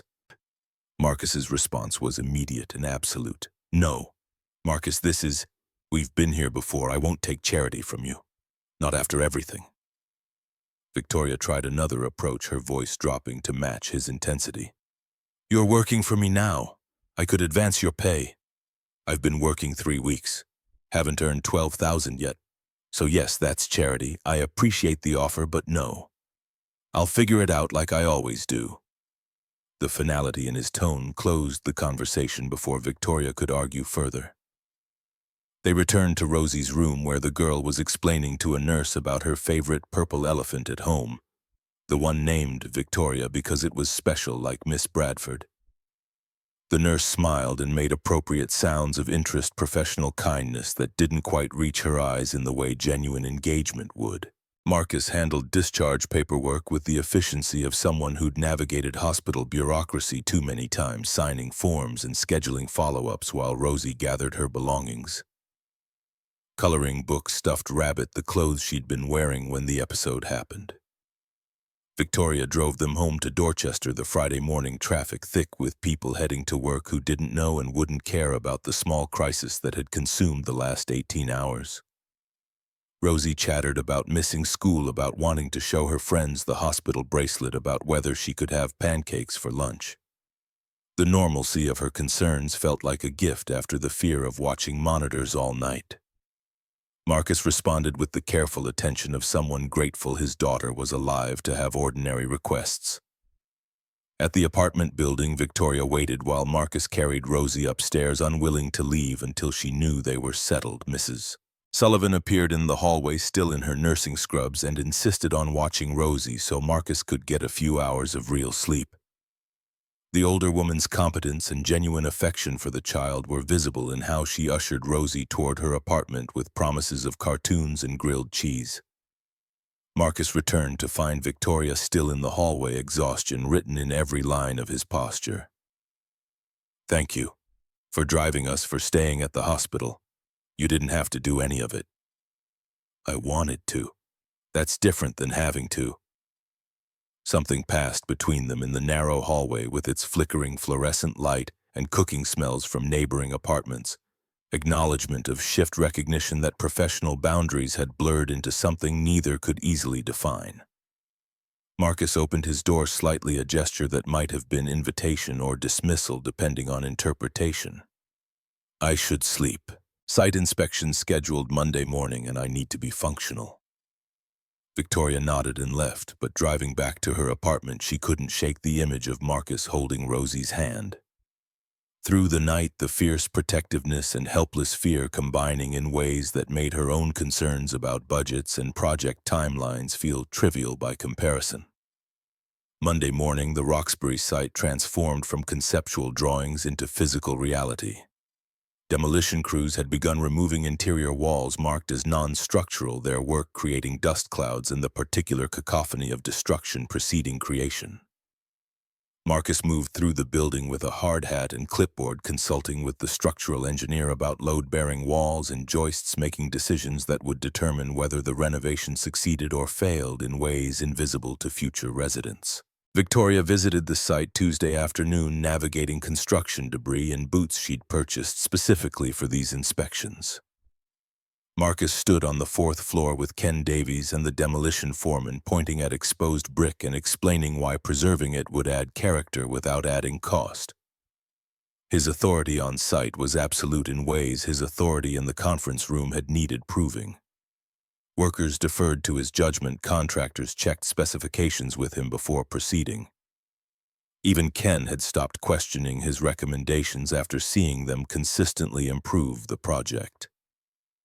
The brick is original 1920s construction. Clean it up, seal it, leave it exposed. Structural and aesthetic, no drywall costs, no paint. Residents will pay premium for authentic industrial character. The foreman nodded and made notes, already recalculating labor hours based on Marcus's direction. Victoria watched from the doorway, seeing him as workers saw him: competent, confident, commanding respect through expertise rather than title. This was who Marcus had been before tragedy derailed his career, and watching him reclaim that identity felt like witnessing resurrection. Her Uncle Thomas appeared behind her, his presence announced by expensive cologne and the rustle of his suit in the dusty environment. He observed Marcus for several minutes before speaking quietly enough that only Victoria could hear. "Your consultant is impressive. Where did you find him again?" "He found me. Long story." Thomas's expression suggested he'd already heard versions of that story through the office gossip network, Bradford Properties being small enough that Victoria's late-night work sessions with the new consultant hadn't gone unnoticed. "What's your relationship with him exactly? Professional or something more?" Victoria's denial came too quickly, too defensive. "Professional. He's saving the project." You watch him differently than you watch other employees. Like he matters beyond the balance sheet." Heat crept up Victoria's neck despite the construction site chill. "I respect his expertise, that's all." Thomas nodded with the expression of someone who didn't believe her but wouldn't press the point. He left to inspect the ground floor, leaving Victoria alone with the uncomfortable recognition that her feelings had become visible to observers she'd assumed were oblivious. Marcus approached from across the floor, tool belt hanging at his waist, dust coating his work clothes. He'd overheard enough of the conversation to understand what Thomas had asked, Victoria realized from the careful neutrality of his expression. "Cost analysis for Phase 2. Contractor bids came in under revised budget. We're on track." He handed her a folder thick with documentation, his fingers brushing hers briefly during the transfer. The contact lasted less than a second but felt electric with everything they weren't discussing. Marcus held her gaze for a moment before returning to the demolition foreman, leaving Victoria clutching papers and trying to remember how to breathe normally. Thursday evening, Bradford Properties hosted its quarterly dinner at a restaurant overlooking the harbor, the kind of event Victoria usually attended out of obligation rather than enthusiasm. Clients and employees gathered for networking disguised as social connection, everyone performing interest in each other's lives while calculating professional advantage. Victoria expected Marcus to decline. He'd explicitly stated no social events in his contract terms, but Thursday afternoon he sent a text that surprised her. "Rosie wants to see where I work. We'll come for an hour if that's acceptable." They arrived as appetizers were being served. Marcus in the same sport coat and slacks he'd worn to the company dinner weeks ago. Rosie in a navy dress with her red hair brushed until it shone. The girl clutched her father's hand with the careful attention of someone navigating unfamiliar social territory. Her eyes wide as she took in the restaurant's elegant interior and well-dressed crowd. Victoria intercepted them near the entrance, kneeling to Rosie's level with a smile that felt more genuine than any she'd managed with clients all evening. "I'm glad you came. Want to see the view? The harbor looks pretty at sunset." Rosie nodded shyly and allowed Victoria to lead them toward the windows where city lights were beginning to compete with fading daylight. Marcus followed, his discomfort visible in the set of his shoulders, but his attention focused on his daughter's experience rather than his own unease. Natalie Calloway materialized with Blake in tow, her expression brightening with the particular enthusiasm of someone who enjoyed being included in developing situations. She studied Marcus with dawning recognition that made Victoria's stomach clench. "Marcus, Victoria's told us about your work on the Roxbury project. So impressive what you're achieving." Blake extended his hand, his hedge fund manager persona fully engaged. "What kind of consulting exactly?" Marcus shook hands with both of them, his response measured and professional.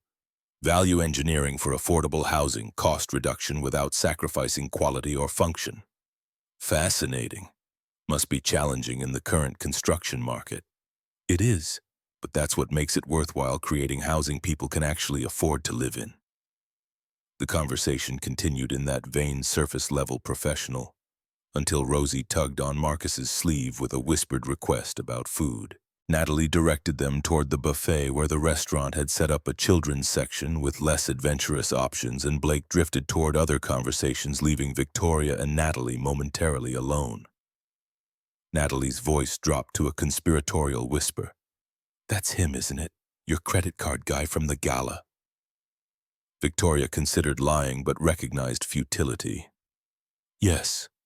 You hired him after that, Victoria. This looks like you're trying to assuage guilt or something else. He's genuinely qualified. The project succeeds because of his expertise, not despite it." Natalie's expression softened into something approaching concern. "Does he know you have feelings for him? Because you do, obviously. It's written all over how you look at him." Victoria had no response that wouldn't be either a lie or an admission she wasn't ready to voice. Natalie squeezed her arm with surprising gentleness. "Just be careful. The power dynamics are complicated enough without adding romance." Later, after Marcus and Rosie had left with promises that the girl could visit the construction site someday, Victoria stood at the harbor windows and acknowledged what she'd been avoiding. She had feelings for Marcus that went beyond respect or professional admiration. Feelings that complicated everything and made the power imbalance between them even more problematic than it already was. Friday morning brought a text from Marcus that felt different in tone from his usual professional communications. "Can we talk not about work?" Victoria suggested meeting at Rosie's diner, neutral territory that had worked before. His response came quickly. "Not a good idea." Her heart sank before his next message appeared. "Need to be honest with you. Tomorrow noon, same place, please come." Saturday morning crawled past with Victoria unable to focus on anything beyond the upcoming conversation. She arrived at the diner 15 minutes early, ordering coffee she didn't want, and rehearsing various scenarios in her head. Marcus appeared exactly at noon, his expression closed in ways that suggested he'd spent the intervening hours preparing for confrontation. He slid into the booth across from her, declining the waitress's offer of coffee. His hands flat on the formica surface like he needed the physical contact to ground himself. "I need to tell you something, and I need you to let me finish before you respond." Victoria nodded, her throat suddenly too tight for speech. "When I gave you that credit card back, it was cruel what you did. Testing me like an experiment, turning my desperation into entertainment. You proved yourself wrong in every way, and for a while I wanted to make amends, find some way to fix the damage." He paused, gathering words that clearly didn't come easy. "Working with you these past weeks, watching you with Rosie at the hospital, something changed. This isn't about guilt anymore for either of us. I care about you. Both of you. Victoria's chest loosened slightly, relief beginning to surface before Marcus continued and destroyed whatever hope had been building. But I know what you did after the gala. I know you investigated me. LinkedIn searches hospital records, access property records. You got my phone number from patient billing. Someone called from compliance about unauthorized information requests regarding Rosie. I put it together. The blood drained from Victoria's face as the full weight of her privacy violations crystallized into consequences she'd been avoiding. Marcus's voice remained level, but his words cut with surgical precision. You invaded my privacy, dug into medical history without permission, drove to my neighborhood to surveil me. You think that's caring, that's control, that's treating me like a project you're studying rather than a person with boundaries that matter. I was trying to understand. You understand by asking, not by investigating. But you couldn't ask because that would require seeing me as equal instead of subject.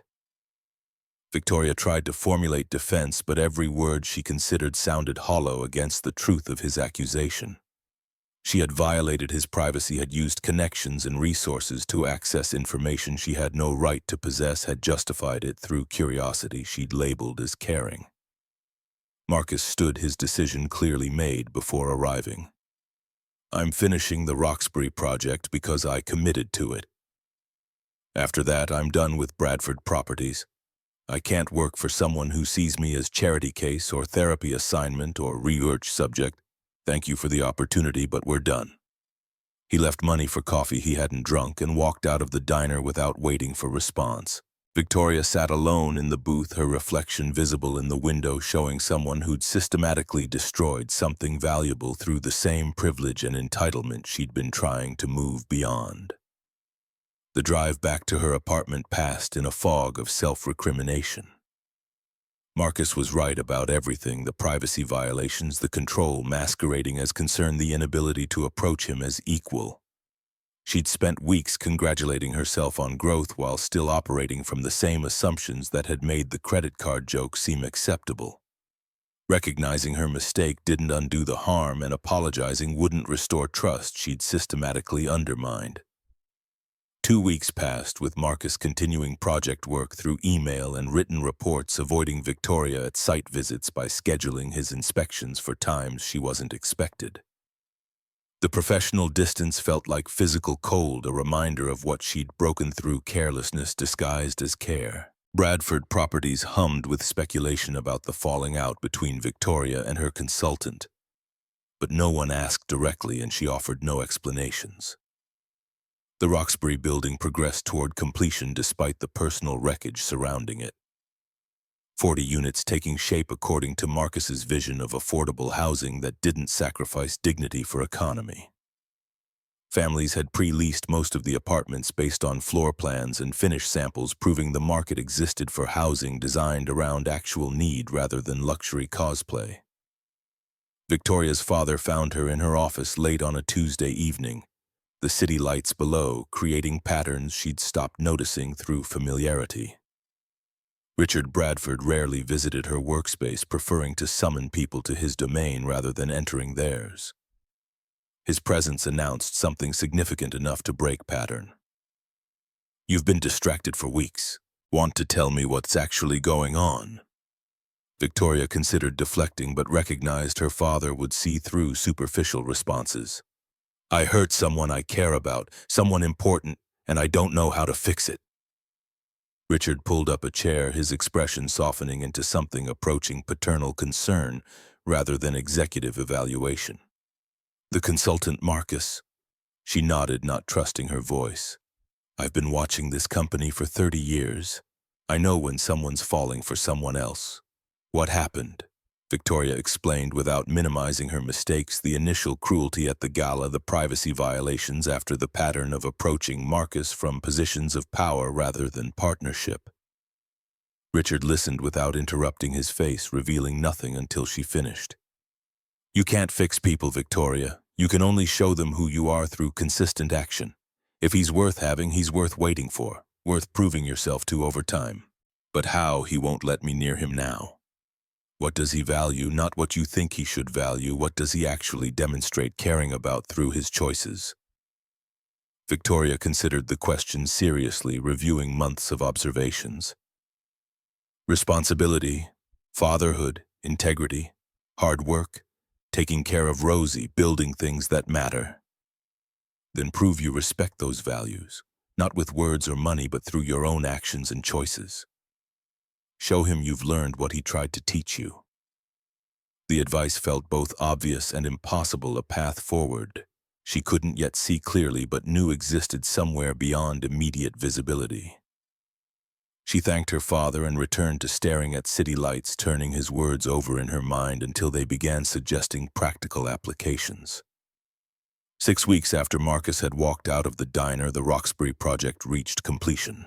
40 units finished 3 weeks ahead of schedule and $3.1 million under original budget. Every penny of savings redirected toward amenities that actually mattered. Playground equipment, community room, furniture, upgraded appliances in each unit. Local news covered the opening as a success story about affordable housing done right. And Bradford Properties scheduled a celebration event for stakeholders and press. Victoria prepared remarks for the event, standing in front of her bedroom mirror and practicing delivery. The speech she'd originally written focused on Bradford Properties' commitment to affordable housing, the company's vision and execution. She rewrote it entirely, centering Marcus's expertise as the actual reason for success. The celebration happened on a Friday afternoon with local officials and community members touring completed units. Victoria waited until most speeches had finished before taking the microphone, her prepared remarks feeling inadequate but necessary. This project succeeds because of Marcus Hayes' expertise. He taught us that value isn't about spending less, it's about spending wisely. These 40 families have quality housing because Marcus understood what they needed and how to deliver it within economic constraints that work. The credit belongs to him. Marcus stood in the back of the crowd, his expression unreadable but his attention focused entirely on her words. After the speeches concluded and crowd dispersed to tour units, he approached her with the careful neutrality of someone preparing for awkward professional interaction. That was generous. The recognition. It was honest. You made this happen. We made it happen. I consulted, you listened and implemented. The acknowledgement of partnership felt significant, a crack in the wall Marcus had built over the past weeks. Victoria recognized the opening and chose her next words carefully. I should have listened from the beginning, not just professionally, personally. I'm not asking for forgiveness or second chance, just want you to know you changed me. I see money differently, see people differently, see myself differently. Thank you for that. Even if you hate me. Marcus's response came slowly, as if he was testing how much truth to share. I don't hate you, Victoria. I'm angry and hurt and cautious as hell, but I don't hate you. He paused, something shifting in his expression. Rosie asks about you. Wants to know why you stopped coming around. I tell her adults are complicated, that people need space sometimes. She says if you care about someone, you don't leave. 8-year-old wisdom. Victoria felt hope surface for the first time in weeks. She's right. I shouldn't have left. I should have fought for you. You couldn't fight for me. You had to earn me. That's the difference. The distinction landed with clarity. Fighting implied forcing, earning implied proving worth over time through choices and actions rather than words or gestures. Victoria nodded, understanding, even as she recognized the long path ahead.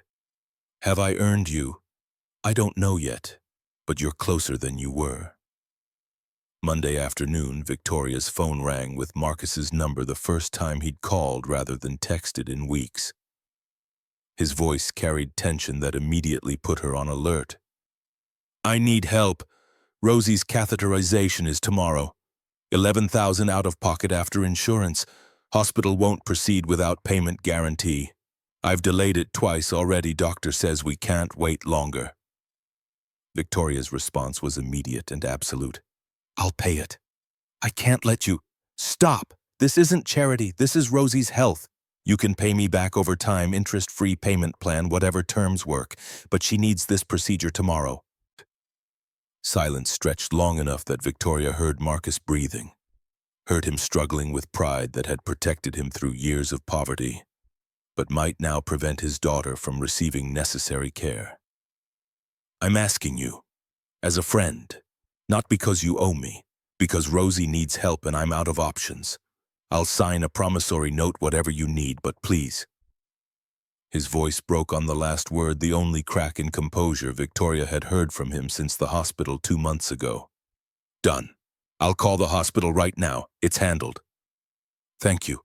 Would you come tomorrow to the hospital? Rosie asked for you, and I want you there too. Victoria's throat tightened around words she couldn't quite form. I'll be there. Tuesday morning, Boston Children's Hospital pre-op area smelled of antiseptic and anxiety. The particular atmosphere of a place where parents brought their most precious things and trusted strangers with knives to make them better. Rosie sat in a hospital gown with monitors attached, her red hair pulled back in braids that made her look simultaneously younger and older than 8. Marcus held her hand with the fierce gentleness of someone who'd survived this fear before but never became accustomed to it. Victoria arrived with coffee for Marcus and a small, stuffed purple elephant for Rosie, having remembered the bodega window from months ago. The girl's face lit up with joy that made the $12 purchase feel like the best money Victoria had ever spent. She's perfect. I'm naming her Victoria Jr., Vicky for short. Marcus almost smiled despite the circumstances, and Victoria felt warmth spread through her chest at the simple domesticity of the moment. Dr. Whitaker entered with consent forms and explanations delivered in the calm cadence of someone who'd learned to make terrifying procedures sound routine. Cardiac catheter through the femoral artery, 2 to 3 hours. Assess the VSD closure progress. Adjust treatment plan accordingly. Low risk but not zero risk anesthesia, always carrying potential complications that required monitoring. Marcus gripped Rosie's hand tighter, his knuckles white with the effort of appearing calm for her benefit. Victoria stood beside him, not touching but close enough to offer presence as support. Nurses arrived to take Rosie to the procedure room, and the girl's earlier bravery faltered as reality approached. Daddy, what if I don't wake up? What if I'm like Mommy? Marcus knelt beside the gurney, his hands framing Rosie's small face with tenderness that made Victoria's eyes burn. Listen to me. You're not like Mommy. You're stronger, braver. You're my girl, and you're going to be fine. I'll be right here when you wake up, I promise. And Miss Victoria? Victoria moved closer, placing her hand over Rosie's. I'll be here too, sweetheart. Promise. The nurses wheeled Rosie away, her small hand, waving until the doors closed and cut off visual contact. Marcus stood frozen in the spot where he'd last seen his daughter, his entire body rigid with suppressed fear. The waiting room offered uncomfortable chairs and outdated magazines, distractions that couldn't possibly distract from the knowledge that someone you loved was under anesthesia with surgical instruments near their heart. 2 hours passed with Marcus pacing and Victoria sitting quietly, offering presence rather than platitudes. Coffee appeared from somewhere. Victoria fetched it, and Marcus accepted without drinking, his hands needing something to grip. At the 3-hour mark, when procedure should have been finishing, Marcus stopped pacing and sat with his head in his hands. I can't lose her. She's everything I have left, everything that matters. Victoria moved to sit beside him, not touching, but close enough that her proximity offered comfort if he chose to accept it. You won't lose her. She's strong, like her father. Marcus lifted his head, and Victoria saw past his careful control to the terror underneath the constant fear of every parent with a medically fragile child, the knowledge that despite best efforts and deepest love, some outcomes remained beyond their power to control. Kate died on a table like this. 1 minute she was there, next minute gone. Every time Rosie has a procedure, I think this is it. This is when I lose her too. His voice broke, and tears he'd been suppressing for hours finally escaped. Victoria did something she'd never done before. She pulled him into an embrace, letting him lean into her shoulder while fear he'd been carrying alone found release. Marcus didn't push her away, didn't retreat into pride, just accepted comfort like someone drowning accepts a rope. Dr. Whitaker emerged 20 minutes later, still in surgical scrubs, his expression carrying good news before he spoke words to confirm it. Procedure went well. Better than expected, actually. The VSD has closed significantly on its own. She'll still need monitoring, but this is very positive progress. She's in recovery now, waking up well. Relief hit Marcus like a physical force, his entire body sagging as tension released in waves. Victoria held him steady, her own eyes wet with vicarious emotion for this family that had come to matter more than professional obligation could explain. Rosie's recovery room allowed 2 visitors, and she smiled groggily when they entered, still fuzzy from anesthesia but conscious and responding appropriately to questions. She reached for Marcus first, then extended her other hand toward Victoria, pulling them both close in a child's instinctive need for connection with the people who represented safety. "You both stayed, just like you promised." "Course we did." Rosie drifted back toward sleep, the anesthesia and procedure exhaustion overwhelming her effort to stay conscious. Marcus stayed at her bedside, but after an hour, when visiting hours ended and Rosie was sleeping peacefully, he followed Victoria to the cafeteria where they'd talked months ago during a different crisis. The cafeteria had the abandoned feeling of hospital spaces late at night. Most tables empty except for exhausted medical staff, grabbing quick sustenance between shifts. Marcus and Victoria sat near the windows overlooking the city, neither speaking immediately, both processing the day's accumulated fear and relief. "About the payment. I meant what I said. I'll pay you back, every dollar. We can set up a payment plan, or, Marcus, I don't want this to be transactional anymore. Not the job, not the payment, not us." The word hung between them, undefined but weighted with implication neither had voiced directly until now. Marcus looked at her with the assessing gaze she'd come to recognize, trying to determine if this was genuine or another variation of games people with power played with people without it. "I've been angry at you for so long, easier than admitting I have feelings for you. Because you have power over me, money, resources, options I don't have. If this goes wrong, I can't just walk away. You're my employer. Rosie's gotten attached. The power balance is too uneven." Victoria pulled an envelope from her purse, papers she'd spent the past week having lawyers draft and revise until they represented exactly what she intended. "Then let's even it out. The consulting contract ended with Roxbury completion. This is a new contract. Partnership. Equal equity stake in the affordable housing division. Bradford Properties splits into 2 branches. I run luxury development, you run affordable. Equal partners, not consultant, not employee.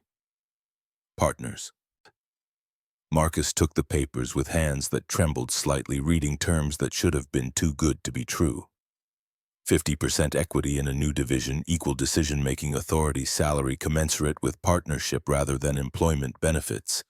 That included comprehensive health coverage for his entire family. "You're offering me partnership in your family's company. Our father built this company on commercial real estate, but he never approached residential housing correctly. You showed me how. Roxbury proved affordable housing can be profitable and meaningful simultaneously. I want to do more projects like that with you, as equals." She leaned forward, needing him to understand the distinction she was making. "Not because I feel guilty, though I do. Not to assuage discomfort, though that exists.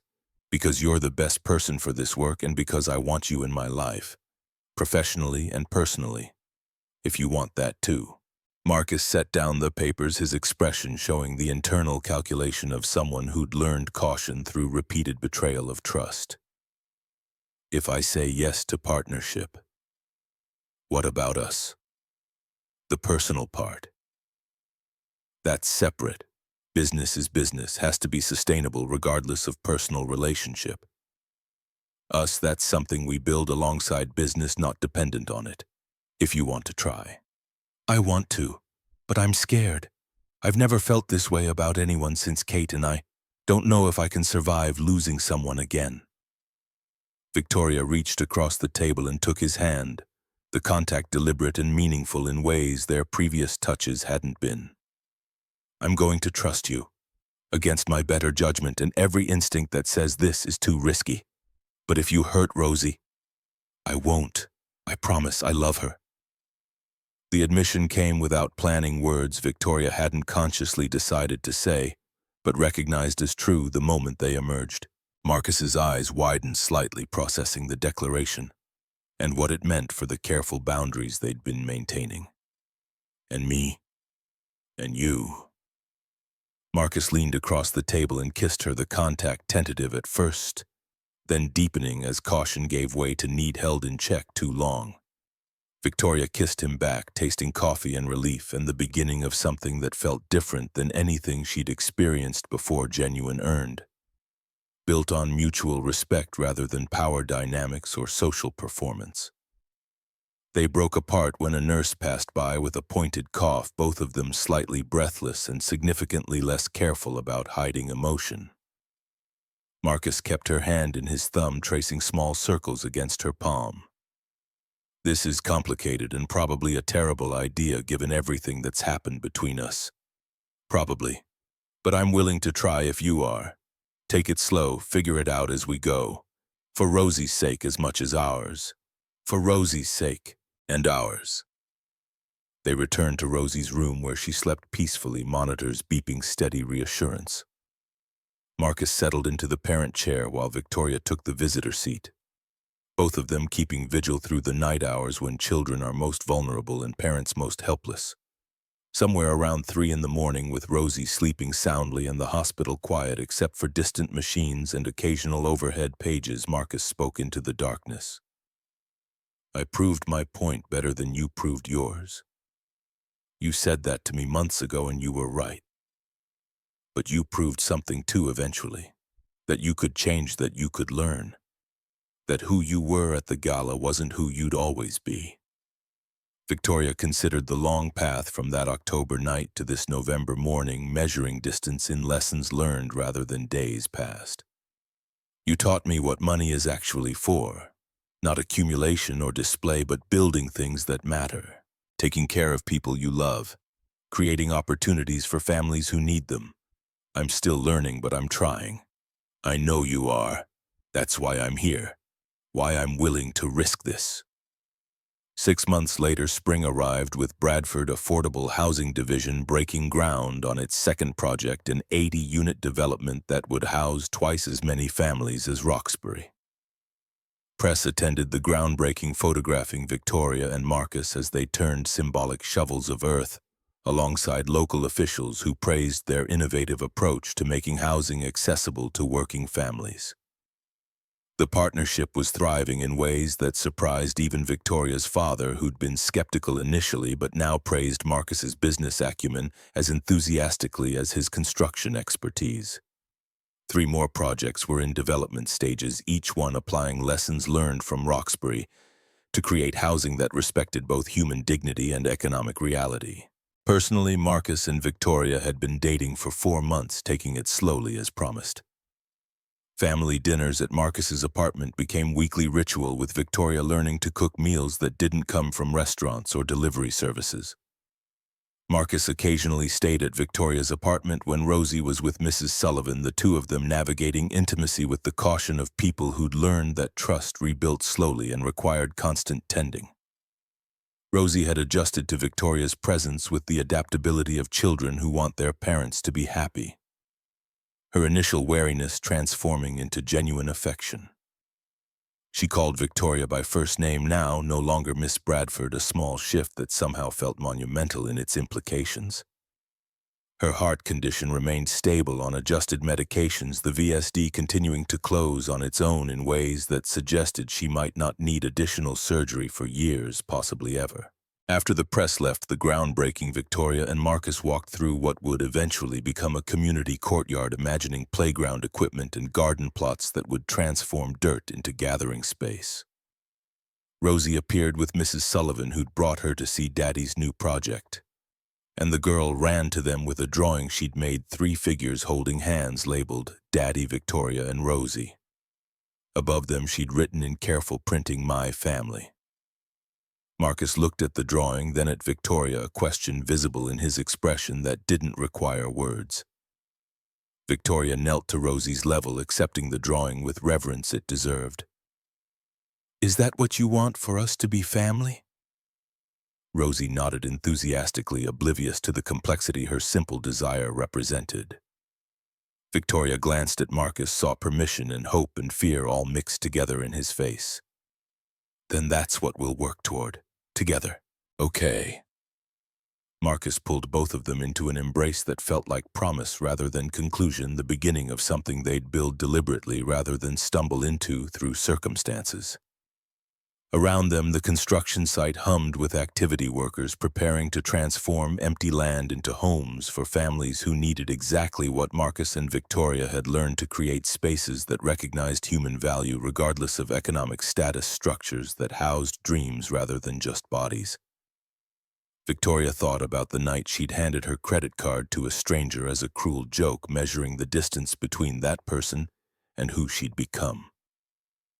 The journey hadn't been comfortable or quick, but standing here with Marcus's arm around her shoulders and Rosie's drawing clutched in her hands, she understood that some lessons could only be learned through breaking yourself against the reality of your own ignorance and choosing to rebuild differently. Marcus had proved his point better than she'd proved hers that night. But in the months since, she'd proved something too: that privilege could be unlearned, that power could be shared, that people could change if they cared enough to do the work required. Money wasn't the measure of a person's worth. How someone spent mattered more than how much they had. And the things worth building: partnerships, families, communities, required foundations stronger than wealth, more lasting than privilege, earned through character rather than inheritance.